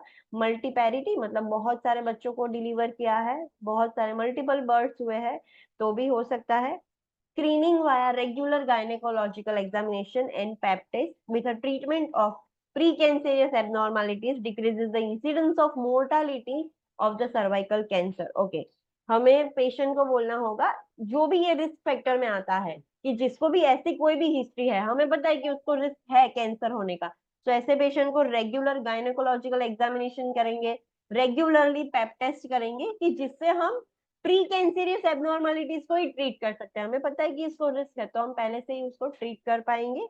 एंड मोर्टालिटी, जो डेथ होती है सर्वाइकल कैंसर से, उसके इंसिडेंस को हम कम कर पाएंगे। देयर आर गाइडलाइंस कि कैसे स्क्रीनिंग किया जाता है, you can see that link and आप देख सकते हो। So that was all about risk factors. Now अब पेशेंट को हो गया है सर्वाइकल कैंसर तो उसके साइन एंड सिम्टम्स कैसे होंगे? There will be painless vaginal, post menstrual and post coital bleeding. Vaginal bleeding होगा, पेनलेस, पेन नहीं होगा ब्लीडिंग में, पेनलेस वजाइनल ब्लीडिंग होता है। पोस्ट मेंस्ट्रुअल ब्लीडिंग होगा, मेंसेस के बाद, after completion of menses patient को फिर से ब्लीडिंग होगा। And post coital, after intercourse patient को ब्लीडिंग होगा। Foul smelling in serosanguineous vaginal discharge, जो वजाइनल डिस्चार्ज नॉर्मल डिस्चार्ज निकलता है तो एकदम फाउल स्मेलिंग होगा। एंड सीरोसेंग्विनियस डिस्चार्ज होगा, सीरोसेंग्विनियस डिस्चार्ज मतलब कैसा डिस्चार्ज होगा? Pink colour, pinkish normal. Colour का होगा बिकॉज व्हाइट जो है फ्लूइड एंड थोड़े आरबीसीज मिक्स हो गए होंगे। ओके, सो ये डिस्चार्ज देखने को मिलेगा। पेल्विक, लोअर बैक, लेग और ग्रोइन पेन होता है, पेशेंट को पेल्विस पेन होगा, आगे लो बैक पेन होगा, लेग पेन होगा, ग्रोइन रीजन में पेन होगा। There will be anorexia, weight loss होगा। Leakage of urine and faeces from the vagina, vagina में से यूरिन भी लीक होगा, फीसिस भी लीक होगा बिकॉज फिस्टुला फॉर्मेशन का रिस्क बढ़ जाता है। There will be dysuria. What is dysuria? What do you mean by dysuria? Urination में पेन जो हमारे Yes, painful urination. That is called as dysuria.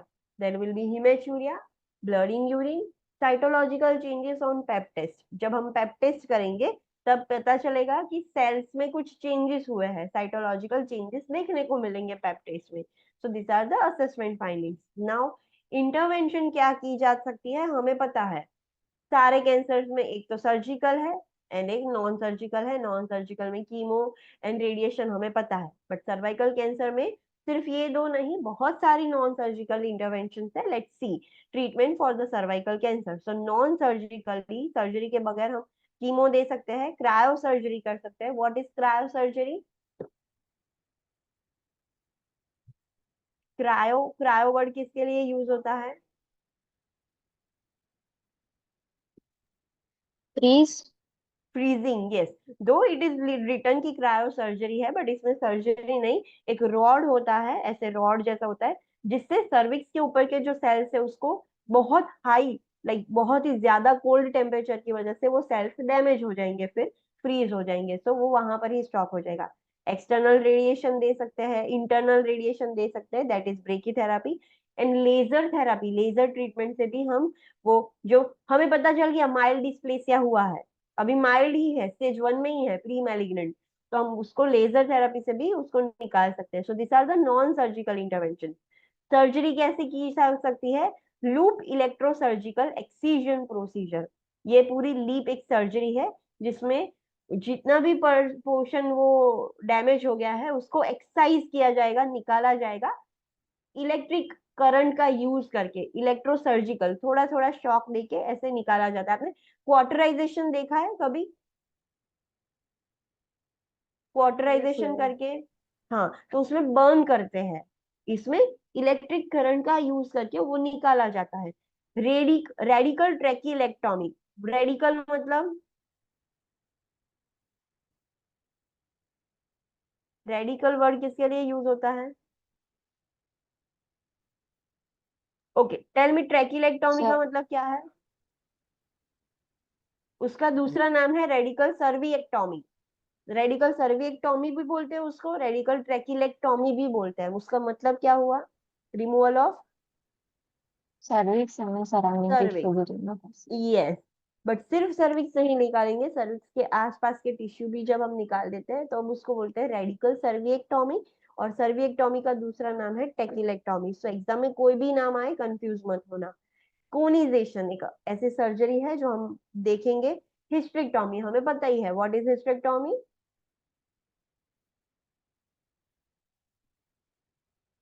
Hysterectomy, removal of uterus.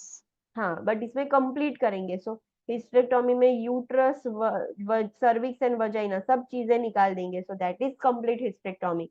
Pelvic extension किया जाता है, पेल्विस के पूरे स्ट्रक्चर्स आसपास के सब कुछ निकाल दिए जाएंगे। So this are the surgical treatment. Let's see each and every surgery जो हमारे लिए नई है, जो हमने नहीं पढ़ी है, वो हम पढ़ते हैं।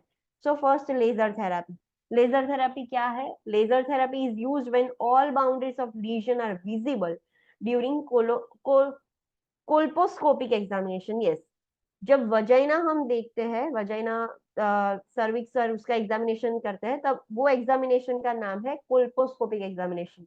जैसे कोलोनोस्कोपिक एग्जामिनेशन, ऐसे वर्ड्स होते हैं, वैसे सर्विक्स को देखने के लिए जब हम एग्जामिनेशन करते हैं उसको बोलते हैं कोल्पोस्कोपिक एग्जामिनेशन। ये वर्ड नया है, राइट इट डाउन। सो जब आपने कोल्पोस्कोपिक एग्जामिनेशन किया, आपको पता चला कि सर्विक्स के ऊपर जो लीजन्स है वो आपको, वो ट्यूमर के लीजन्स प्रॉपर दिख रहे हैं, आपको पता चल रहा है कि इतनी ही ट्यूमर है, तब हम ये लेजर थेरापी यूज कर सकते हैं। Energy from a beam is absorb by a fluid in the tissue causing them to vaporise. जैसे ही लेजर थेरापी में एक एनर्जी निकलती है, एक बीम रेज जैसा निकलता है, वो रेज जो भी सेल्स है उसके अंदर चले जाएंगे एंड वो सेल्स वेपोराइज हो जाएंगे, वो मतलब वेपर बन के सब खत्म हो जाएंगे सारे cells. There will be minimal bleeding is associated with procedure. अगर हम लेजर थेरापी से वो ट्रीट करते हैं ट्यूमर, तो पेशेंट को ब्लीडिंग बहुत ही कम होगा। Slight vaginal discharge is expected after the procedure and healing occurs in 6 to 12 weeks। Procedure complete हो जाने के बाद थोड़ा थोड़ा वजाइनल डिस्चार्ज देखने को मिलेगा एंड ये हीलिंग, अंदर जो हमने लेजर थेरापी से ट्रीटमेंट दिया है उसको प्रॉपरली हील होने में 6 से 12 वीक लगेंगे। The disadvantage is that no specimen is available for study. Yes, but उसका एक ड्रॉबैक क्या है कि हम पूरा वेपराइज कर देते हैं, सब कुछ भाप बन के सब कुछ निकल जाता है, तो आपको कुछ स्पेसिमेन नहीं मिलेगा कि आप लैब में भेजकर सैंपल देकर स्टडी कर सको। तो इसमें इसका एक ये ड्रॉबैक है। Next is cryosurgery. Cryosurgery involves freezing of the tissue using a probe with a subsequent necrosis and sloshing। Yes, ऐसा probe होता है, ऐसा रॉड जैसा होता है जो आगे से बहुत ठंडा होगा, तो जहां जहां पर टिश्यूज आपको दिख रहे हैं कि कैंसेरियस है, वो प्रॉब वहां पर टच होगा। So due to high excessive cold, हमने आगे देखा था कि एक्सेसिव कोल्ड की वजह से फ्रॉस्ट बाइट होके सब नेक्रोस हो जाता है, तो same we are doing with the tumour cells. उसको एक्सेसिव कोल्ड फ्रीज कर देंगे तो वो सारे टिश्यू नेक्रोस हो जाएंगे एंड स्लॉशिंग हो जाएगा, वो नेक्रोस होके गिर जाएंगे, शेड ऑफ हो जाएंगे। No anaesthesia is required although cramping may occur during procedure. इसमें पेशेंट को एनेस्थेशिया की कोई जरूरत नहीं है। हाँ, बट जब आप इतना ठंडा प्रोब पेशेंट की सर्विक्स में टच कराओगे वो ट्यूमर पर, सो पेशेंट को little bit of cramping feel होगा। A heavy watery discharge will occur for several weeks after the procedure. ये प्रोसीजर के बाद पेशेंट को बहुत हैवी वाटरी डिस्चार्ज होगा, सेवरल वीक्स तक, कुछ हफ्तों तक होता है। If heavy vaginal bleeding, fever, foul smelling, drainage occur, the PSCP needs to be notified. Yes, ये पॉइंट याद रखना। क्रायो सर्जरी में वाटरी डिस्चार्ज हैवी होता है, नॉट द ब्लीडिंग। अगर पेशेंट को हैवी वजाइनल ब्लीडिंग हो रहा है, फीवर आ रहा है, फाउल स्मेलिंग ड्रेनेज हो रहा है, वाटरी ड्रेनेज है बट उसमें से बहुत खराब स्मेल आ रही है, so this is not normal, we have to inform the PHCP. Patient को बोलना है पीएचसीपी को इन्फॉर्म करें, इंस्ट्रक्ट। ओके, न्यू स्टूडेंट्स जिसको नहीं पता है व्हाट इज पीएचसीपी, जो हमारे यहाँ मेडिकल ऑफिसर हम बोलते हैं ना हॉस्पिटल में, वैसे एंक्लेक्स कंट्री में प्राइमरी हेल्थ केयर प्रोवाइडर, उसको हम पीएचसीपी बोलते हैं, या तो एचसीपी बोलेंगे, that is health care provider, मतलब डॉक्टर्स की बात हो रही है। Got it? Yes ma'am. हाँ, सो पीएचसीपी को डॉक्टर को इन शॉर्ट इन्फॉर्म करना है, प्राइमरी हेल्थ केयर प्रोवाइडर को। Instruct the client to avoid intercourse and the use of tampons while the discharge is present. Patient को बोलना है जब तक डिस्चार्ज निकल रहा है सब, तब तक आपको इंटरकोर्स भी नहीं करना है, टेम्पॉन्स भी यूज नहीं कर सकते आप। सो ये सारी चीजें ध्यान रखनी होगी आफ्टर क्रायो सर्जरी पेशेंट को।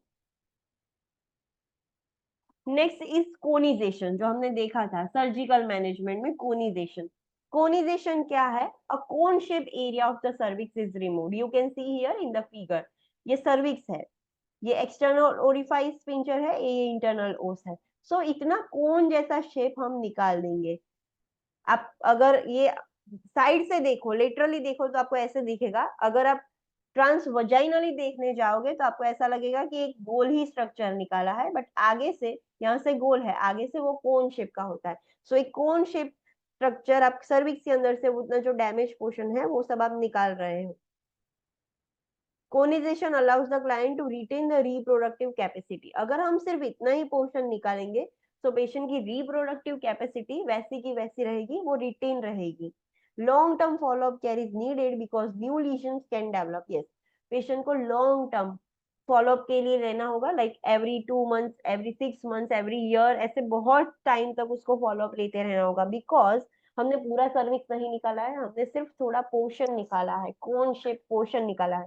सो फिर से न्यू लीजन्स डेवलप हो सकते हैं। The risk of this procedure includes hemorrhage, uterine perforation, incompetent cervix, cervical stenosis, and preterm labor in future pregnancies. ये प्रोसीजर के बाद, कोनिजेशन के बाद क्या क्या रिस्क फैक्टर्स है, क्या क्या रिस्क हो सकता है? There will be haemorrhage, haemorrhage हो सकता है, ब्लीडिंग हो सकता है, यूट्राइन परफोरेशन होगा। What do you mean by perforation? Perforation का मतलब क्या? ये वर्ड याद रखना है आपको। What do you mean by perforation? Hole हो जाएगा, there is a creation of hole, उसको हम परफोरेशन बोलते हैं। सो हम ये चीज कर रहे थे बट मिस्टेकनली कुछ ऐसा हुआ कि यूट्रस में होल हो गया, तो यूट्राइन परफोरेशन हो सकता है। इनकॉम्पिटेंट सर्विक्स होगा, सर्विक्स का काम क्या है? ड्यूरिंग प्रेगनेंसी सर्विक्स क्लोज रहता है कि जो बेबी है, जो फीटस है, वो अंदर रह सके मदर की वूम में। अगर सोचो सर्विक्स डायलेट हो जाता है तो फीटस बाहर निकल जाएगा, बट हमने तो आगे का पोर्शन ही इतना रिमूव कर दिया है, तो सर्विक्स ऐसे ओपन ही हो जाएगा। सो उसको हम बोलते हैं इनकॉम्पिटेंट सर्विक्स। जब सर्विक्स क्लोज नहीं होता है उसको इनकॉम्पिटेंट बोलते हैं। सर्वाइकल स्टेनोसिस भी होता है, कोई भी सर्जरी की जाती है तो वहां पर स्कार टिश्यू फॉर्मेशन हो जाएगा एंड ये सर्विक्स नैरो हो जाएगा ड्यू टू स्कारिंग, तो सर्वाइकल स्टेनोसिस भी हो सकता है। प्रीटर्म लेबर भी हो सकता है। सोचो कि इतना सर्विक्स ऑलरेडी ओपन है एंड अगर ड्यूरिंग कंसीविंग मदर ने कंसीव कर लिया है, 7 महीने में प्रेशर इतना ज्यादा पड़ गया कि सर्विक्स ज्यादा ओपन हो गया, तो प्रीटर्म लेबर हो सकता है फ्यूचर में। So this are the risk factors. For those who may wish to become pregnant in future, a radical trachelectomy may be done.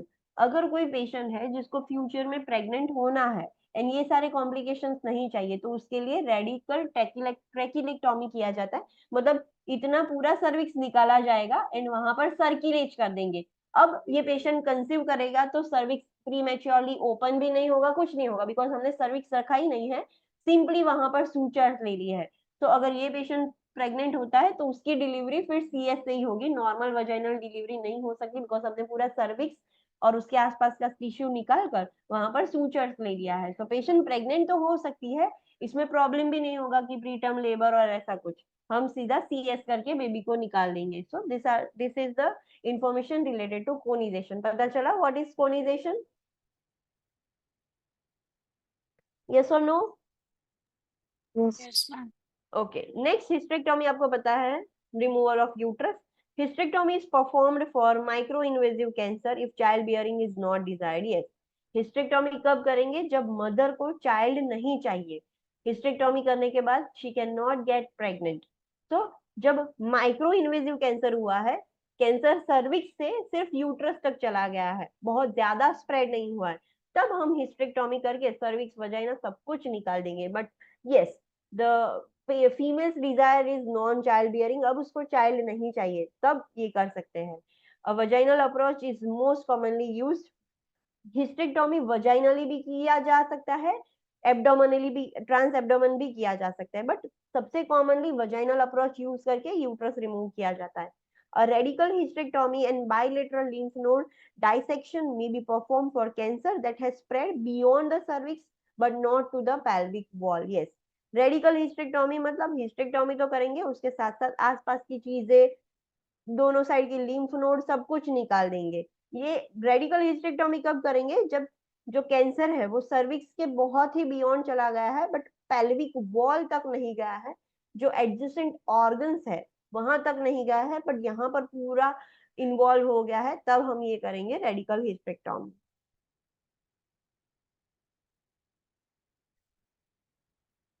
Next is post operative intervention. Surgery के बाद हमें post operatively क्या ध्यान रखना होता है वो देखेंगे। After hysterectomy, monitor vital science, patient के वाइटल साइंस चेक करेंगे after hysterectomy. Assist with puffing, deep breathing exercise and teach the use of incentive spirometry. आपने पेशेंट्स देखे होंगे तो पता होगा, कोई भी सर्जरी होती है, आफ्टर एनी सर्जरी पेशेंट को हम कॉफिंग के लिए, डीप ब्रीथिंग एक्सरसाइज के लिए and incentive spirometry. What is incentive spirometry? Incentive spirometry क्या है? आपने देखा है कोई भी सर्जरी वाले पेशेंट होते हैं ना, उनको डॉक्टर्स ये इंसेंटिव स्पायरोमेट्री स्पेसिफिकली जो फिजियोथेरापिस्ट है वो करवाते हैं। What is this?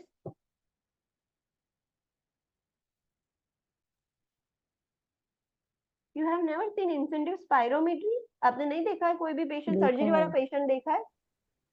Yes. हाँ, तो उसको exercise yes,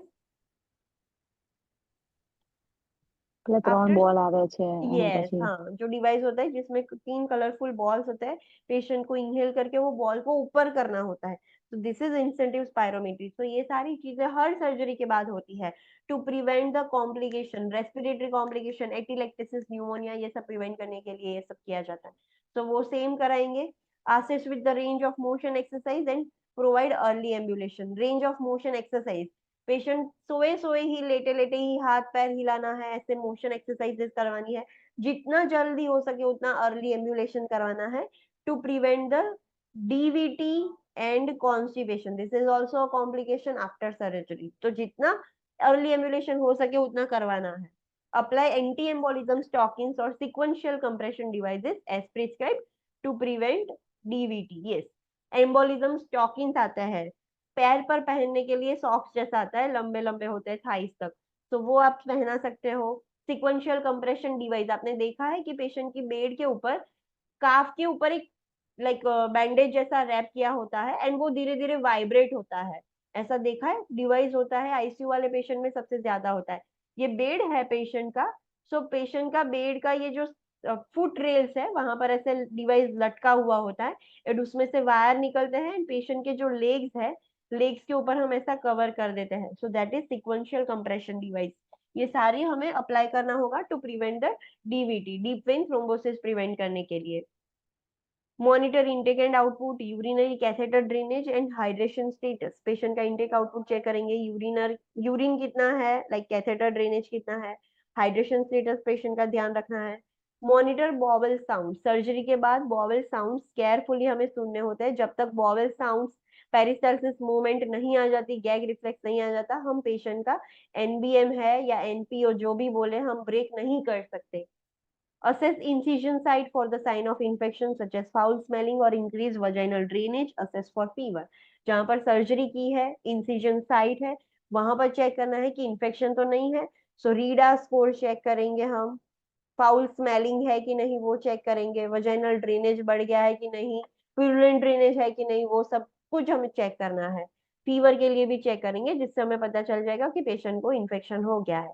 administer pain medication as prescribe before after surgery.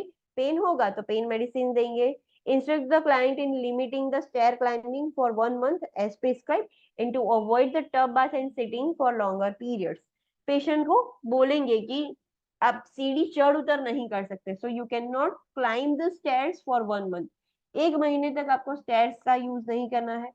Tub bath नहीं लेना है, you can take the shower, but tub में पानी भर के बैठे नहीं रहना है। एंड बहुत टाइम तक आपको एक बैठ के भी नहीं रहना है, you have to lie down, और ऐसा बैठकर नहीं रहना है लंबे टाइम तक। Avoid strenuous activity and lifting anything weighing more than 20 pounds 9 kgs। ऐसे भी क्वेश्चंस आते हैं कंफ्यूज करने के लिए। ऐसा क्वेश्चन आएगा कि एक पेशेंट है जिसको हिस्टेरेक्टोमी किया है, which information stated by the patient was incorrect. So उसमें लिखा था पेशेंट ने कि I have to avoid weight lifting more than 10 pounds। So आपको लगेगा कि हाँ ये तो करेक्ट है, but this is incorrect. So ये आपका आंसर होगा, बिकॉज याद रखना है जब भी हिस्टेरेक्टोमी की सर्जरी होती है, पेशेंट 20 पाउंड से ज्यादा वेट लिफ्टिंग नहीं कर सकता। Got it? ये नंबर याद रखने हैं, बिकॉज कुछ कुछ में 15 पाउंड आएगा, कुछ कुछ में 10 पाउंड आएगा। That is why I am saying this is important, so remember this thing. Avoid driving for the time of period specified by the surgeon. Surgeon बोले उतने टाइम तक आपको ड्राइविंग, कार ड्राइविंग और ऐसा भी नहीं करना है, वो आप पेशेंट को बोलोगे।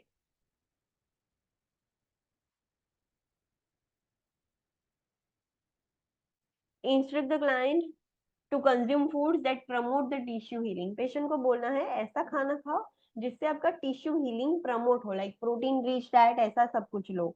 Instruct the client to avoid sexual intercourse for 3 to 6 weeks as prescribe.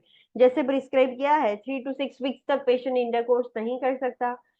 Instruct the client in the science associated with complication. Patient को सिखाना होगा कि अगर कुछ कॉम्प्लिकेशन होता है आफ्टर हिस्टेरेक्टोमी, कॉम्प्लिकेशन हो सकता है, तो कॉम्प्लिकेशन हो गई है वो पेशेंट को कैसे पता चलेगा, तो पेशेंट को सिखाना पड़ेगा कि what complications can happen, and ये उसके साइन एंड सिम्टम्स है, तो पेशेंट को पता चलेगा एंड वो आपको नोटिफाई करेगा, पीएचसीपी को नोटिफाई करेगा। This is really important point that you have to remember. Monitor vaginal bleeding after hysterectomy.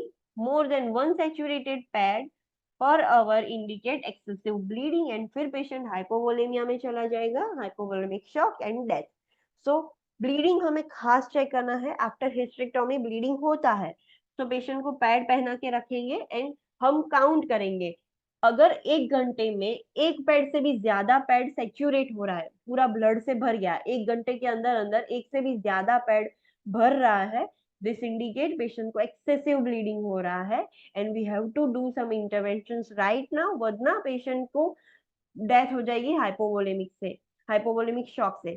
Same delivery के बाद भी हम मॉनिटर करते हैं। पेशेंट डिलीवरी के बाद पीपीएच में जाता है, पोस्टमार्टम हेमरेज में जाता है, तो उसमें भी हम पैड चेक करते हैं कि one saturated pad more than 15 minutes और ऐसा होता है, so this indicates patient PPH में जा रहा है। उसमें भी सेम ब्लड लॉस की वजह से पेशेंट को हाइपोवोलेमिया होगा, हाइपोवोलेमिक शॉक लग जाएगा एंड पेशेंट की डेथ हो जाएगी।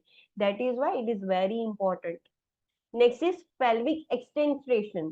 पेल्विक एक्सटेंट्रेशन मतलब मैंने बोला था कि आसपास के सारे ऑर्गन्स हम निकाल देंगे, so that is called as, पूरे पेल्विस में जितना भी है सर्विक्स के आसपास वो सब हम निकाल देंगे। सो pelvic एक्सटेंट्रेशन is the removal of all pelvic content including bowel, vagina, bladder, is a radical surgical procedure performed for recurrent cancer if no evidence of tumor outside the pelvis and no lymph node involvement exists. Yes, pelvic extension में सब कुछ हम pelvis content है, सारे pelvic के जो content है pelvis में जो भी है ब्लैडर वजाइना बॉवल सब निकाल देंगे। ये एक टाइप की रेडिकल सर्जरी हुई ना। रेडिकल का मतलब क्या था, हम आसपास का सब निकालते हैं, उसको रेडिकल बोलते थे। तो it is a kind of radical procedure जिसमें सब कुछ हम निकाल देते हैं। अभी ये सर्जरी क्यों करनी पड़ी हमें पेशेंट को बार बार? हमने पहले पेशेंट को चलो माइल्ड डिस्प्लेसिया था, हमने लेजर थेरापी क्रायो सर्जरी से हमने ठीक कर दिया। फिर से पेशेंट को कैंसर हुआ तो हमने कोनिजेशन किया। अब फिर से भी हो रहा है तो बार बार ऐसे कैंसर हो रहा है तो हम फिर सोचेंगे कि सब कुछ आसपास का निकाल दो।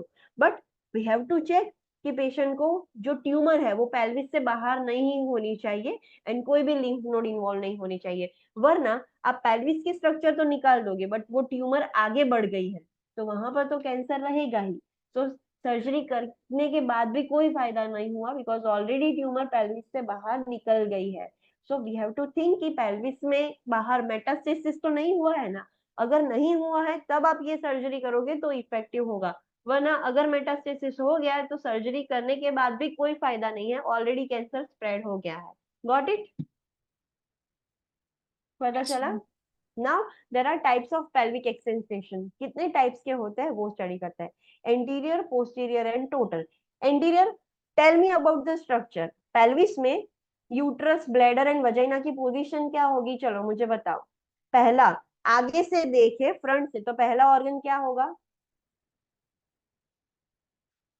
सबसे पहला क्या आता है आगे से देखे तो? यूट्रस होगा, ब्लैडर होगा कि बॉवल होगा? सबसे पहला ऑर्गन आगे से इंटीरियरली हम देखने जाए तो पहला ऑर्गन क्या होता है? Tell me which is the first organ from anterior side? Uterus. No, सबसे पहले ब्लैडर होता है, ब्लैडर के बीच में यूट्रस होता है एंड देन बॉवल होता है। तो हमने आपने एनाटॉमी देखी होगी तो पता होगा ब्लैडर होता है पहले, उसके पीछे यूट्रस एंड वजाइना होगा। आप अगर स्ट्रक्चर भी देखो ना तो पता चलेगा कि ऐसे ब्लैडर होगा, फिर ऐसे वजाइना एंड यूट्रस होता है एंड फिर यहाँ पर बॉवल होता है। सो ऐसा स्ट्रक्चर होता है। सो एंटीरियरली मतलब ये दो चीज हम निकालेंगे। Removal of uterus, ovaries, fallopian tube, vagina, cervix सब हो गया and bladder, urethra and pelvic lymph nodes. आगे के सारे स्ट्रक्चर्स निकालेंगे, उसको हम बोलेंगे पेल्विक एक्सटेंशन। पोस्टीरियर में क्या होगा? ब्लैडर के जगह अब हम यूट्रस एंड बॉवल निकालेंगे।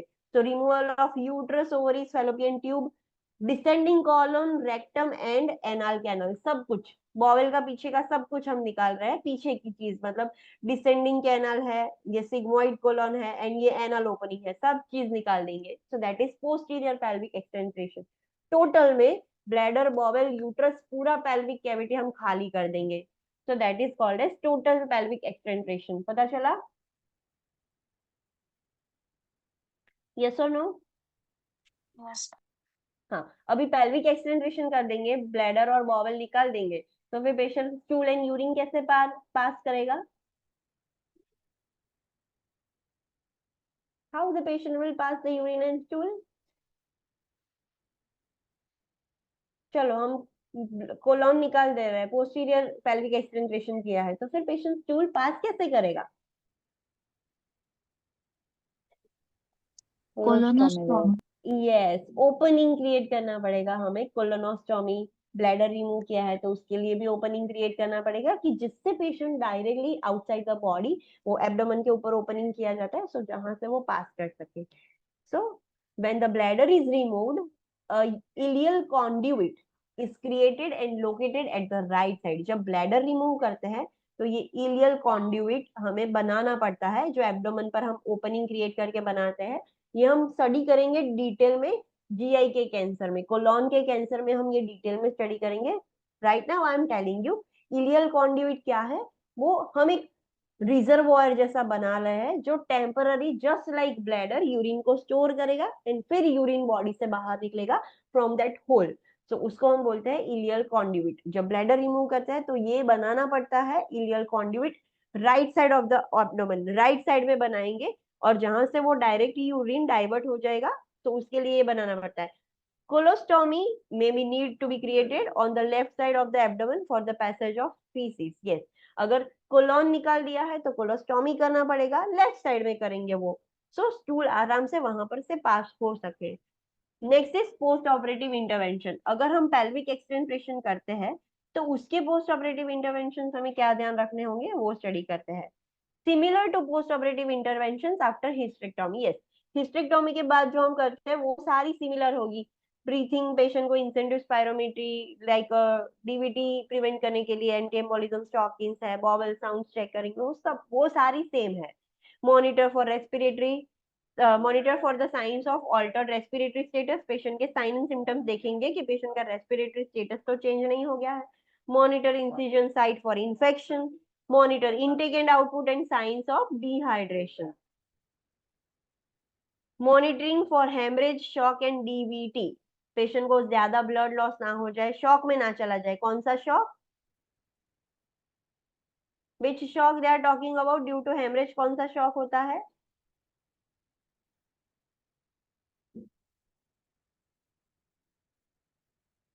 कौन से शॉक की बात हो रही है? Septic shock, anaphylactic shock, hypovolaemic, hypovolaemic shock. Yes, there are many types of shock, but यहाँ पर हाइपोवोलेमिक शॉक की बात हो रही है। सो उसमें ना जाए पेशेंट, वो ध्यान रखना है। डीवीटी ना हो जाए, डीप वेन थ्रोम्बोसिस ना हो जाए, वो ध्यान रखना है। Apply anti embolism stocking, sequential compression device as prescribed to prevent DVT. Administer prophylactic heparin as prescribed. आपने देखा होगा सर्जरी के बाद, ऑर्थो की सर्जरी और ऐसी कुछ सर्जरी होती है जिसमें पेशेंट को हमें पता है कि वो जल्दी एम्बुलेट नहीं कर पाएगा, तो हम प्रोफाइलेक्टिक हिपेरिन देते हैं, दैट इज एनोक्सापैरिन। देखा है, हिपेरिन का इंजेक्शन दिया जाता है कि हम प्रिवेंट ही कर देंगे, थ्रोम्बोसिस हो ही नहीं, प्रोफाइलेक्टिक प्रिवेंट करने के लिए हम हिपेरिन देंगे। Administer perineal irrigation and 6 bath as prescribe. Perineal irrigation देना पड़ेगा, जो हमने बनाया है उसको क्लीन करने के लिए, जहां पर सर्जरी की है, सो वॉश करना पड़ेगा, इरिगेशन करना पड़ेगा, 6 बाथ देने पड़ेंगे पेशेंट को। Instruct the client to avoid strenuous activities for 6 months. 6 महीने तक वो कोई भी स्ट्रेनस एक्टिविटी नहीं कर सकता, बिकॉज बहुत मेजर सर्जरी है, सब कुछ हमने निकाल दिया है। Instruct the client that the perineal opening, if present, may drain for several months. Yes. सोचो पेरिनियल एरिया, पेरिनियल एरिया में कितने ओपनिंग्स होते हैं? एक तो यूट्रस, यूरेथ्रा होगा, यूरेथ्रल ओपनिंग, एक वजाइनल ओपनिंग होता है एंड एक एनल ओपनिंग होता है। नाउ हमने ब्लैडर भी रिमूव कर दिया है, वजाइना के सबका अंदर रिमूव कर दिया है एंड एनल कैनल भी रिमूव कर दिया है। सो आइडियली ये क्लोज किया जाता है। अब ये ओपनिंग रख के कोई फायदा ही नहीं है, बिकॉज आगे स्ट्रक्चर्स भी हमने रिमूव कर दिए हैं, सो समटाइम्स वो क्लोज कर दिया जाता है। बट अगर पेरिनियल ओपनिंग है, प्रेजेंट है, तो पेशेंट को बोलना है कुछ महीनों तक यहाँ से ड्रेनेज निकलता रहेगा, though there is no organ but drainage निकलता रहेगा। Instruct the client in the care of ileal conduit and colostomy if created. Ileal conduit बनाया है, कोलोस्टोमी क्रिएट किया है, तो उसकी केयर कैसे करनी है वो हम पेशेंट को सिखाएंगे, वो हम डिटेल में स्टडी करेंगे जीआई कोलन कैंसर में।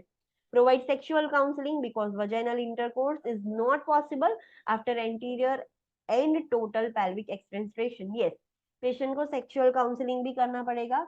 अब पेशेंट इंटरकोर्स ही नहीं कर पाएगा बिकॉज हम पूरा वजाइना सब कुछ रिमूव कर दे रहे हैं, सब पेरिनियल ओपनिंग क्लोज कर देंगे, सो पेशेंट कर ही नहीं पाएगा। सो उसके लिए रिलेटेड काउंसलिंग करना पड़ेगा। जब हम एंटीरियर एंड टोटल एक्सटेंशन करेंगे तो ये सब चीज काउंसलिंग करनी पड़ेगी पेशेंट के साथ। So that was all about pelvic extension, this which is a treatment for cervical cancer. Got it? Yes or no? Yes. Okay. Now let's study next cancer. Next है ovarian cancer. What do you mean by ovarian cancer? Cancer of ovaries, ovaries. Yes. So that is called as ovarian cancer. Ovarian cancer grows very rapidly, spreads fast and is often bilateral. Ovarian cancer सबसे खतरनाक है। एक बार हो जाए patient को तो easily diagnose भी नहीं होता है, उसके साइन एंड सिम्टम्स भी उतने अच्छे नहीं होते हैं, ये बहुत ही फास्ट स्प्रेड होता है। सो इसकी वजह से फॉर एग्जांपल आपके पास 2 पेशेंट है, एक को सर्वाइकल कैंसर हुआ है, एक को ओवेरियन। सो ओवेरियन वाला जो पेशेंट है, ओवेरियन कैंसर, कैंसर वाला पेशेंट, उसके बचने के चांसेस कम है। So this is so dangerous. ये बहुत ही रैपिडली ग्रो होता है, बहुत ही रैपिडली स्प्रेड भी ज्यादा होता है, एंड एक ओवरी अफेक्ट नहीं होती, दोनों साइड की अफेक्ट हो जाती है सबसे ज्यादा। Metastasis occur by direct spread to the organs in the pelvis and by distal spread through lymphatic drainage or by peritoneal seeding. Yes, metastasis होता कैसे है? ओवरीज के अंदर के आसपास के ऑर्गन्स है वो डायरेक्ट कांटेक्ट, डायरेक्ट स्प्रेड होगा। फिर जो डिस्टल स्प्रेड है, दूर, ओवरी का कैंसर हुआ है वो दूर तक मेटास्टेसिस कैसे होता है? लिम्फेटिक चैनल की वजह से। एंड पूरा पेरिटोनियल एरिया, ओवरीज के कैंसर के सीड्स ऐसे गिरते हैं, शेड हो जाते हैं, तो जहां जहां कैंसर के सेल्स गिरेंगे वहां वहां कैंसर स्प्रेड हो जाएगा। In its early stages ovarian cancer is often asymptomatic, that is why ये ज्यादा फैटल है। अर्ली स्टेजेस में पेशेंट को पता ही नहीं चलेगा कि उसको ओवेरियन कैंसर है। इट इज एसिम्प्टोमेटिक, कोई भी सिम्टम्स नहीं दिखेंगे, कुछ पता ही नहीं चलेगा कुछ चेंजेस हो रहे हैं। Because most are diagnosed in advanced stages, ovarian cancer has higher mortality rate than any other cancer of the reproductive system. Yes, ये अर्ली स्टेजेस में पता ही नहीं चलता है, साइन एंड सिम्टम्स ही नहीं होते, तो जब पता चलेगा तब बहुत लेट हो चुका होगा, एडवांस स्टेज में ही पता चलेगा। तो उसकी वजह से ओवेरियन कैंसर की वजह से डेथ बहुत ज्यादा होती है compare to any other cancer of the reproductive system, particular among those who are white and between 55 to 65 years of age of North American and European descent। सबसे ज्यादा ये कैंसर कौन से लोगों में, कौन सी पॉपुलेशन में ज्यादा है? सो वो व्हाइट पीपल है जिसकी एज 55 टू 65 ईयर्स में है। North American population, European descent में जो है उनको सबसे ज्यादा होता है ovarian cancer. An exploratory laparotomy is performed to diagnose the stage and the tumor. Yes, laparotomy किया जाता है। लेप्रोटोमी मतलब ऊपर से एब्डोमेन से इंसिजन रखेंगे, ओपनिंग करेंगे एंड एक्सप्लोरेटरी सर्जरी करेंगे। एक्सप्लोरेटरी सर्जरी मतलब डॉक्टर्स को कुछ एक्सप्लोर करना है, कुछ ढूंढना है। सो वो एक प्रोब डाल के वो देखेंगे कि ट्यूमर कितनी बड़ी है, कहाँ तक स्प्रेड हुई है, क्या है, सब कुछ डायग्नोस करने के लिए एक्सप्लोरेटरी लेप्रोटोमी किया जाता है। We are creating an opening into on the abdomen, so that is laparotomy, but वो exploratory purpose के लिए करते हैं। A transvaginal ultrasound may also be done for screening purposes but will not provide a definitive diagnosis। Transvaginal USG एक तो होती है abdominal USG जो हम abdomen के ऊपर से ये सोनोग्राफी करते हैं वो, एक होती है transvaginal ultrasound। Have you ever seen the transvaginal ultrasound? कभी देखा है? Yes or no? Yes. देखा है? नो? ओके, तो उसमें एक ऐसा लंबा प्रोब जैसा आता है, वो प्रोब के ऊपर डॉक्टर्स कॉन्डम पहना देते हैं बिकॉज सारे पेशेंट में एक प्रोब यूज करना पड़ेगा इसीलिए। तो फिर वो वजाइनली पेशेंट के अंदर इंसर्ट किया जाता है एंड डॉक्टर्स यूएसजी करेंगे। तो ट्रांस वजाइनल यूएसजी भी किया जाता है फॉर अ स्क्रीनिंग पर्पस, देखने के लिए कि क्या है, बट स्टिल उसमें भी आपको डेफिनेटिव पता नहीं चलेगा कि एग्जैक्टली ओवेरियन कैंसर कितना है, क्या है ट्यूमर, वो आपको डेफिनेटिवली पता नहीं चलेगा, but this can be done, एक ये ऑप्शन है, कर सकते हैं डॉक्टर्स। ओके, असेसमेंट, जिसको भी ओवेरियन कैंसर है, साइन एंड सिम्टम्स कैसे होंगे वो पेशेंट के? Abdominal discomfort and swelling, abdomen में डिस्कम्फर्ट रहेगा पेशेंट को, स्वेलिंग होगा, यूरिनरी फ्रीक्वेंसी बहुत ज्यादा बढ़ जाएगी, वेट लॉस हो जाएगा पेशेंट का, जीआई डिस्टर्बेंसेस होंगे, सारे जीआई सिस्टम के चेंजेस हो जाएंगे, डिस्टर्बेंस हो जाएगा, डिसफंक्शनल वजाइनल ब्लीडिंग, ऐसे ही unnaturally like vaginal bleeding start हो जाएगा, कुछ भी कहा बगैर, लाइक आफ्टर, हमने आगे देखा था सर्वाइकल कैंसर में क्या होता था, post menstrual and post coital vaginal bleeding होता था, इसमें तो ऐसे ही अननेचुरली डिसफंक्शनल वजाइनल ब्लीडिंग हो रहा है। There will be abdominal mass and elevated tumour markers. जब कैंसर होता है कोई भी पेशेंट को, उसका ब्लड टेस्ट करेंगे तो ये ट्यूमर मार्कर्स होते हैं जो ऑन्कोलॉजिस्ट को पता होता है, जो भी ट्यूमर होगा, अलग अलग कैंसर के अलग अलग मार्कर्स होते हैं। तो ये जब ओवेरियन कैंसर होता है तो ब्लड के अंदर ये CA-125 का लेवल बढ़ जाएगा। जो भी डिफरेंट टाइप ऑफ कैंसर होते हैं, सर्वाइकल कैंसर के अलग मार्कर है, पैंक्रियाटिक कैंसर का, जीआई कैंसर का, सारे अलग अलग मार्कर्स है जो हमारे काम का नहीं है, बट ऐसा होता है कि ट्यूमर मार्कर्स एलिवेट हो जाएंगे। इंटरवेंशन क्या करेंगे हमें पता है, कीमो, रेडिएशन एंड सर्जरी, ये 3 मेन ऑप्शंस है। So external radiation may be used if the tumour has invaded other organs, अगर बहुत अदर ऑर्गन्स में भी ट्यूमर इन्वेजन हो गया है तो फिर हमें एक्सटर्नल रेडिएशन थेरेपी ही देनी पड़ेगी। Intraperitoneal radioisotopes may be instilled for stage 1 disease. Yes, radioisotope हम अंदर डाल रहे हैं, उसका मतलब हम रेकी थेरापी कर रहे हैं। जो रेडियो आइसोटोप डिवाइसेस है अनसील्ड, तो हम पेशेंट के अंदर डाल देंगे एंड फिर वहां से ही, स्टेज 1 में है तो वहां से ही रेडिएशन एमिट होगा एंड वो कैंसर के सेल्स को किल करेंगे। Chemotherapy is used post operatively for most stages of ovarian cancer. Ovarian cancer की हमने सर्जरी की है, हमने सारी लाइक पूरा ओवरीज, यूट्रस सब कुछ निकाल दिया है, आगे आजू बाजू स्प्रेड हुआ था तो वो सब भी हमने कर दिया। फिर उसके बाद कीमोथेरेपी देना पड़ेगा पोस्ट ऑपरेटिवली, कि जितना बचा कुचा है वो भी क्लीन हो जाए। Intraperitoneal chemotherapy involves instillation of chemotherapy into the abdominal cavity. Intraperitoneal chemotherapy भी हम दे सकते हैं। What is this? Directly abdominal cavity के अंदर ही हम दवाई डाल रहे हैं, आईवी से नहीं, वेन से नहीं डाल रहे हैं, एब्डोमिनल कैविटी के अंदर ही मेडिसिन, कीमोथेरेपी ड्रग्स हम इंस्टिल कर रहे हैं। Total abdominal hysterectomy and bilateral salpingo oophorectomy which tumour debulking may be necessary. Yes, total hysterectomy करना होगा, टोटल एब्डोमिनल हिस्टेक्टोमी मतलब अभी वजाइना से नहीं, ऊपर से ही खोल के करना होगा, सब कुछ निकाल देंगे। उसके साथ साथ बायलेटरल सेल्फिंगोओफेरेक्टोमी भी करेंगे। What is this? Total hysterectomy में क्या होता है, यूट्रस, सर्विक्स एंड वजाइना, ये 3 चीज निकाली जाती है। फेलोपियन ट्यूब एंड ओवरीज वहां पर ही रहेगी, बट ये पेशेंट में हमें क्या करना होगा, टोटल हिस्टेक्टोमी भी करनी होगी, along with that bilateral salpingo oophorectomy. Ectomy है मतलब रिमूवल है, बट किसका रिमूवल है? Salpingo and oophor. What does this mean? Salpinx जो वर्ड किसके लिए यूज होता है? सेल्फिंज फैलोपियन ट्यूब। यस, तो जब वहां पर इंफेक्शन होता है तो हम बोलते हैं सेल्फिंजाइटिस हुआ है। ऊफेर वर्ड है, ऊफोर मतलब वो वर्ड किसके लिए यूज होता है? ovaries, ओवरीज के लिए। तो ओवरीज में इंफेक्शन होता है तो हम बोलते हैं ऊफेराइटिस। अब ओवरीज को रिमूव करेंगे तो ऊफोरेक्टोमी। तो फैलोपियन ट्यूब दोनों साइड की, bilaterally fallopian tube and ovaries हम निकाल देंगे, पूरा uterus, cervix, vagina, fallopian tube, ovaries सब कुछ निकाल देंगे। With a tumour debulking may be necessary, अगर ट्यूमर बॉडी बहुत बड़ी है तो जितनी निकल सके उतना निकालना है, तो जिसके बाद हम अगर कीमो रेडिएशन देंगे तो ज्यादा इफेक्टिव होगा। सो डी बल्किंग सर्जरी इसको बोलते हैं कि मेजोरिटी ऑफ पोर्शन हम निकाल रहे हैं ट्यूमर का, कि जिसकी वजह से हम अगर कीमो एंड रेडिएशन दे तो थोड़ा फायदा हो।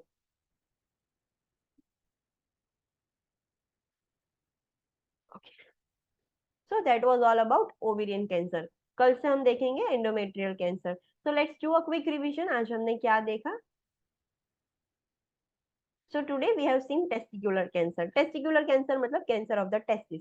टेस्टिस के जो एपिथेलियल लेयर है वो एबनॉर्मली ग्रो होना स्टार्ट हो जाएंगे एंड कैंसर हो जाता है, उतना ही याद रखना है। डिटेक्ट कैसे कर सकते हैं अर्ली?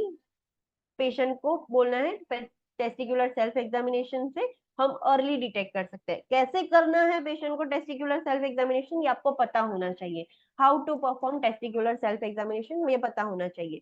फिर हमने उसके देखे sign and symptoms. Sign and symptoms क्या होते हैं जब टेस्टिस इन्वॉल्व हो जाएगी तो। फिर इंटरवेंशन देखिए, इंटरवेंशन में इतना ही याद रखना है, कीमो, रेडिएशन, सर्जरी। टेस्टिस की सर्जरी कौन सी की जा सकती है, उसका नाम क्या है? What is the name of removal of testis? उसको क्या बोलते हैं? एग्जाम में ऐसा लिख कर आएगा, आपको ऐसा नहीं बोलेगा removal of testis. They will write the medical terminology, क्या बोलते हैं रिमूवल ऑफ टेस्टिस को? ऑर्किएक्टोमी। यस, तो कोई भी कैंसर देख लो, ये 3 मेन इंटरवेंशन होगी, chemo, radiation, surgery. Depending on the organ surgery उसके हिसाब से होगी। सो इसमें ऑर्किएक्टोमी किया जाता है एक साइड का। अगर लाइक ज्यादा स्प्रेड हो गया है तो हम रेडिकल ऑर्किएक्टोमी करेंगे। रेडिकल मतलब वो टेस्टिस के आसपास की लिम्फ नोड्स एंड सब कुछ निकाल देंगे। अभी जो भी सर्जरी की है, सर्जरी के बाद हम सर्जिकल पोस्ट ऑपरेटिव इंटरवेंशन सब में सेम होगा, बट ये टेस्टिस है, रिप्रोडक्टिव ऑर्गन है, तो पेशेंट को बोलना पड़ेगा कि आपकी सेक्सुअलिटी अफेक्ट हो जाएगी। तो देयर आर वेरियस ऑप्शंस, आप जा सकते हो। अगर आपको अभी से ही स्पर्म डोनेट करना है, स्टोर करवाना है अपना, तो डोनेट करके आप स्टोर करवा सकते हो, या तो फिर किसी और डोनर के स्पर्म्स ले सकते हो, या तो अडॉप्शन कर सकते हो। फिर पोस्ट ऑपरेटिव इंटरवेंशन हमें पता है, टेस्टिस रिमूव किया है। मेजर पोस्ट ऑपरेटिव तो सब सेम होंगे, इन्फेक्शन प्रिवेंट करना है, स्वेलिंग, ब्लीडिंग वो सब प्रिवेंट करना है, इंसेंटिव स्पायरोमेट्री वो सब सेम होगा। बट ये कुछ अलग है कि सर्जरी के बाद testicular self examination TSC patient को करना होगा, हैवी वेट लिफ्टिंग वो सब नहीं करना है, वो सब आप अलग से बोलोगे। फिर हमने देखा cervical cancer. Cervical cancer means cancer of cervix, but इसमें कुछ अलग स्टेज है, प्री मैलिग्नेंट स्टेजेस दिए गए हैं, स्टेज 1, 2 एंड 3। 1 में माइल्ड डिस्प्लेसिया होगा, सेकंड में मॉडरेट, थर्ड में सीवियर। उसमें सर्विक्स तक ही है अभी कैंसर। अब धीरे धीरे सीवियर डिस्प्लेसिया के बाद धीरे धीरे अभी कैंसर स्प्रेड होना स्टार्ट होगा, बट तब तक वो वहां पर ही है।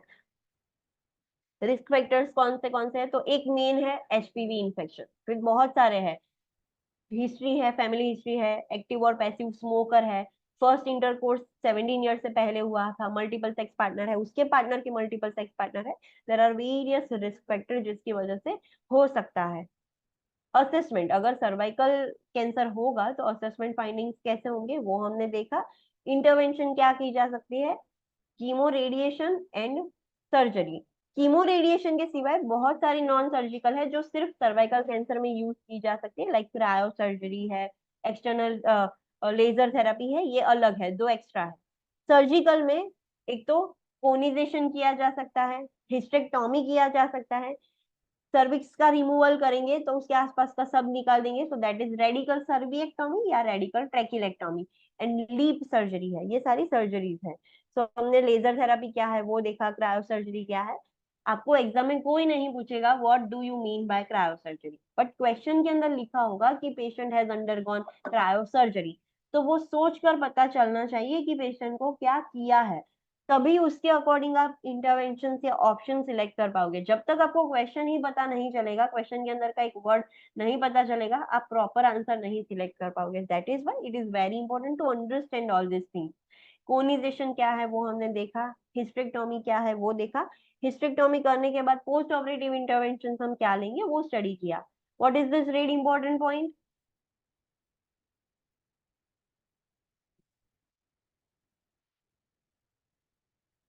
What is this red important point? Hysterectomy करने के बाद हमको वो ब्लीडिंग चेक करना पड़ेगा, और 1 आवर में कितना वो पेड चेंज करना पड़ता है, वो भी चेक करना पड़ेगा कि हाँ, एक्सेसिव ब्लीडिंग कितना हो रहा है। यस। तो आफ्टर हिस्टेक्टोमी हमें वजाइनल ब्लीडिंग के लिए चेक करना होगा। अगर 1 घंटे के अंदर मोर देन 1 पैड पूरे भर जा रहे हैं ब्लड से, तो this indicate excessive bleeding, and हमें अभी के अभी ब्लीडिंग को रोकना होगा, वरना पेशेंट की हाइपोवोलेमिक शॉक की वजह से डेथ भी हो सकती है। फिर नेक्स्ट सर्जरी पेल्विक एक्सटेंट्रेशन देखी, उसका मतलब क्या है कि पेल्विक के ऑर्गन्स निकाल रहे हैं। रेडिकल सर्विएक्टोमी में सर्विक्स के आसपास का निकाल रहे हैं, बट ये पेल्विक एक्सटेंट्रेशन है, पेल्विस के सारे ऑर्गन्स निकाल रहे हैं। So it is a kind of radical surgery. जब बहुत ज्यादा चीजें हम रिमूव करेंगे तो उसको रेडिकल वर्ड यूज होता है।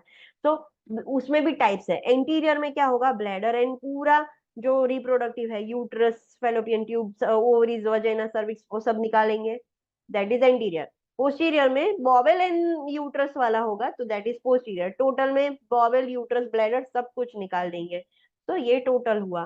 फिर उसके भी पोस्ट ऑपरेटिव इंटरवेंशन देखिए कि क्या ध्यान रखना होता है आफ्टर सर्जरी।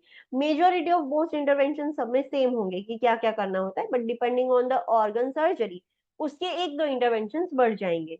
फिर हमने देखा ovarian cancer. Ovarian cancer it is a cancer of ovaries.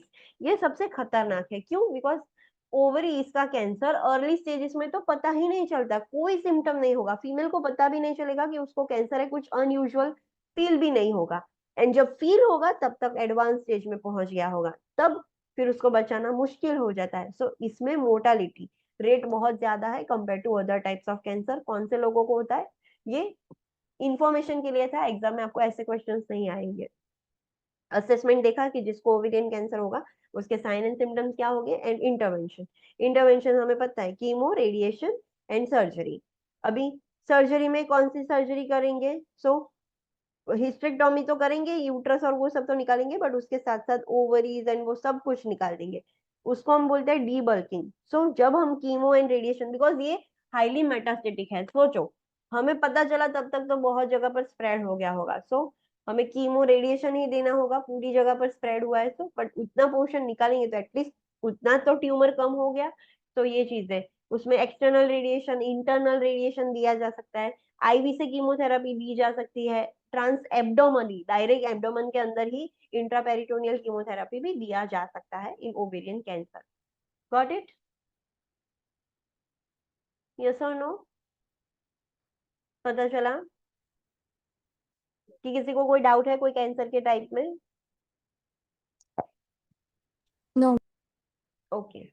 So I will ask you tomorrow in revision. Please read and come. See you tomorrow at 9 a.m. Thank you. Thank you, ma'am. Thank you. क्यों